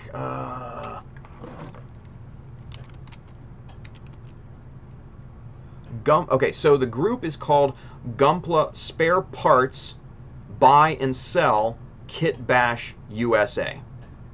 I know that's a name, right? Gunpla Spare Parts Buy and Sell Kit Bash USA. So there you go. That's one that's, you know, specifically for parts, right? So hopefully that helps. Ricardo Silver Maverick says, is Bandai resin still allowed? Freddie Torres, yup, B Club. Really? I don't know, man. I don't know. I would want clarification on that one. Because B Clubs are conversion kits, right? Or even full-on kits. So, yeah, I don't know. I think that's a bit of a gray area. Did Xavier say that, Freddie?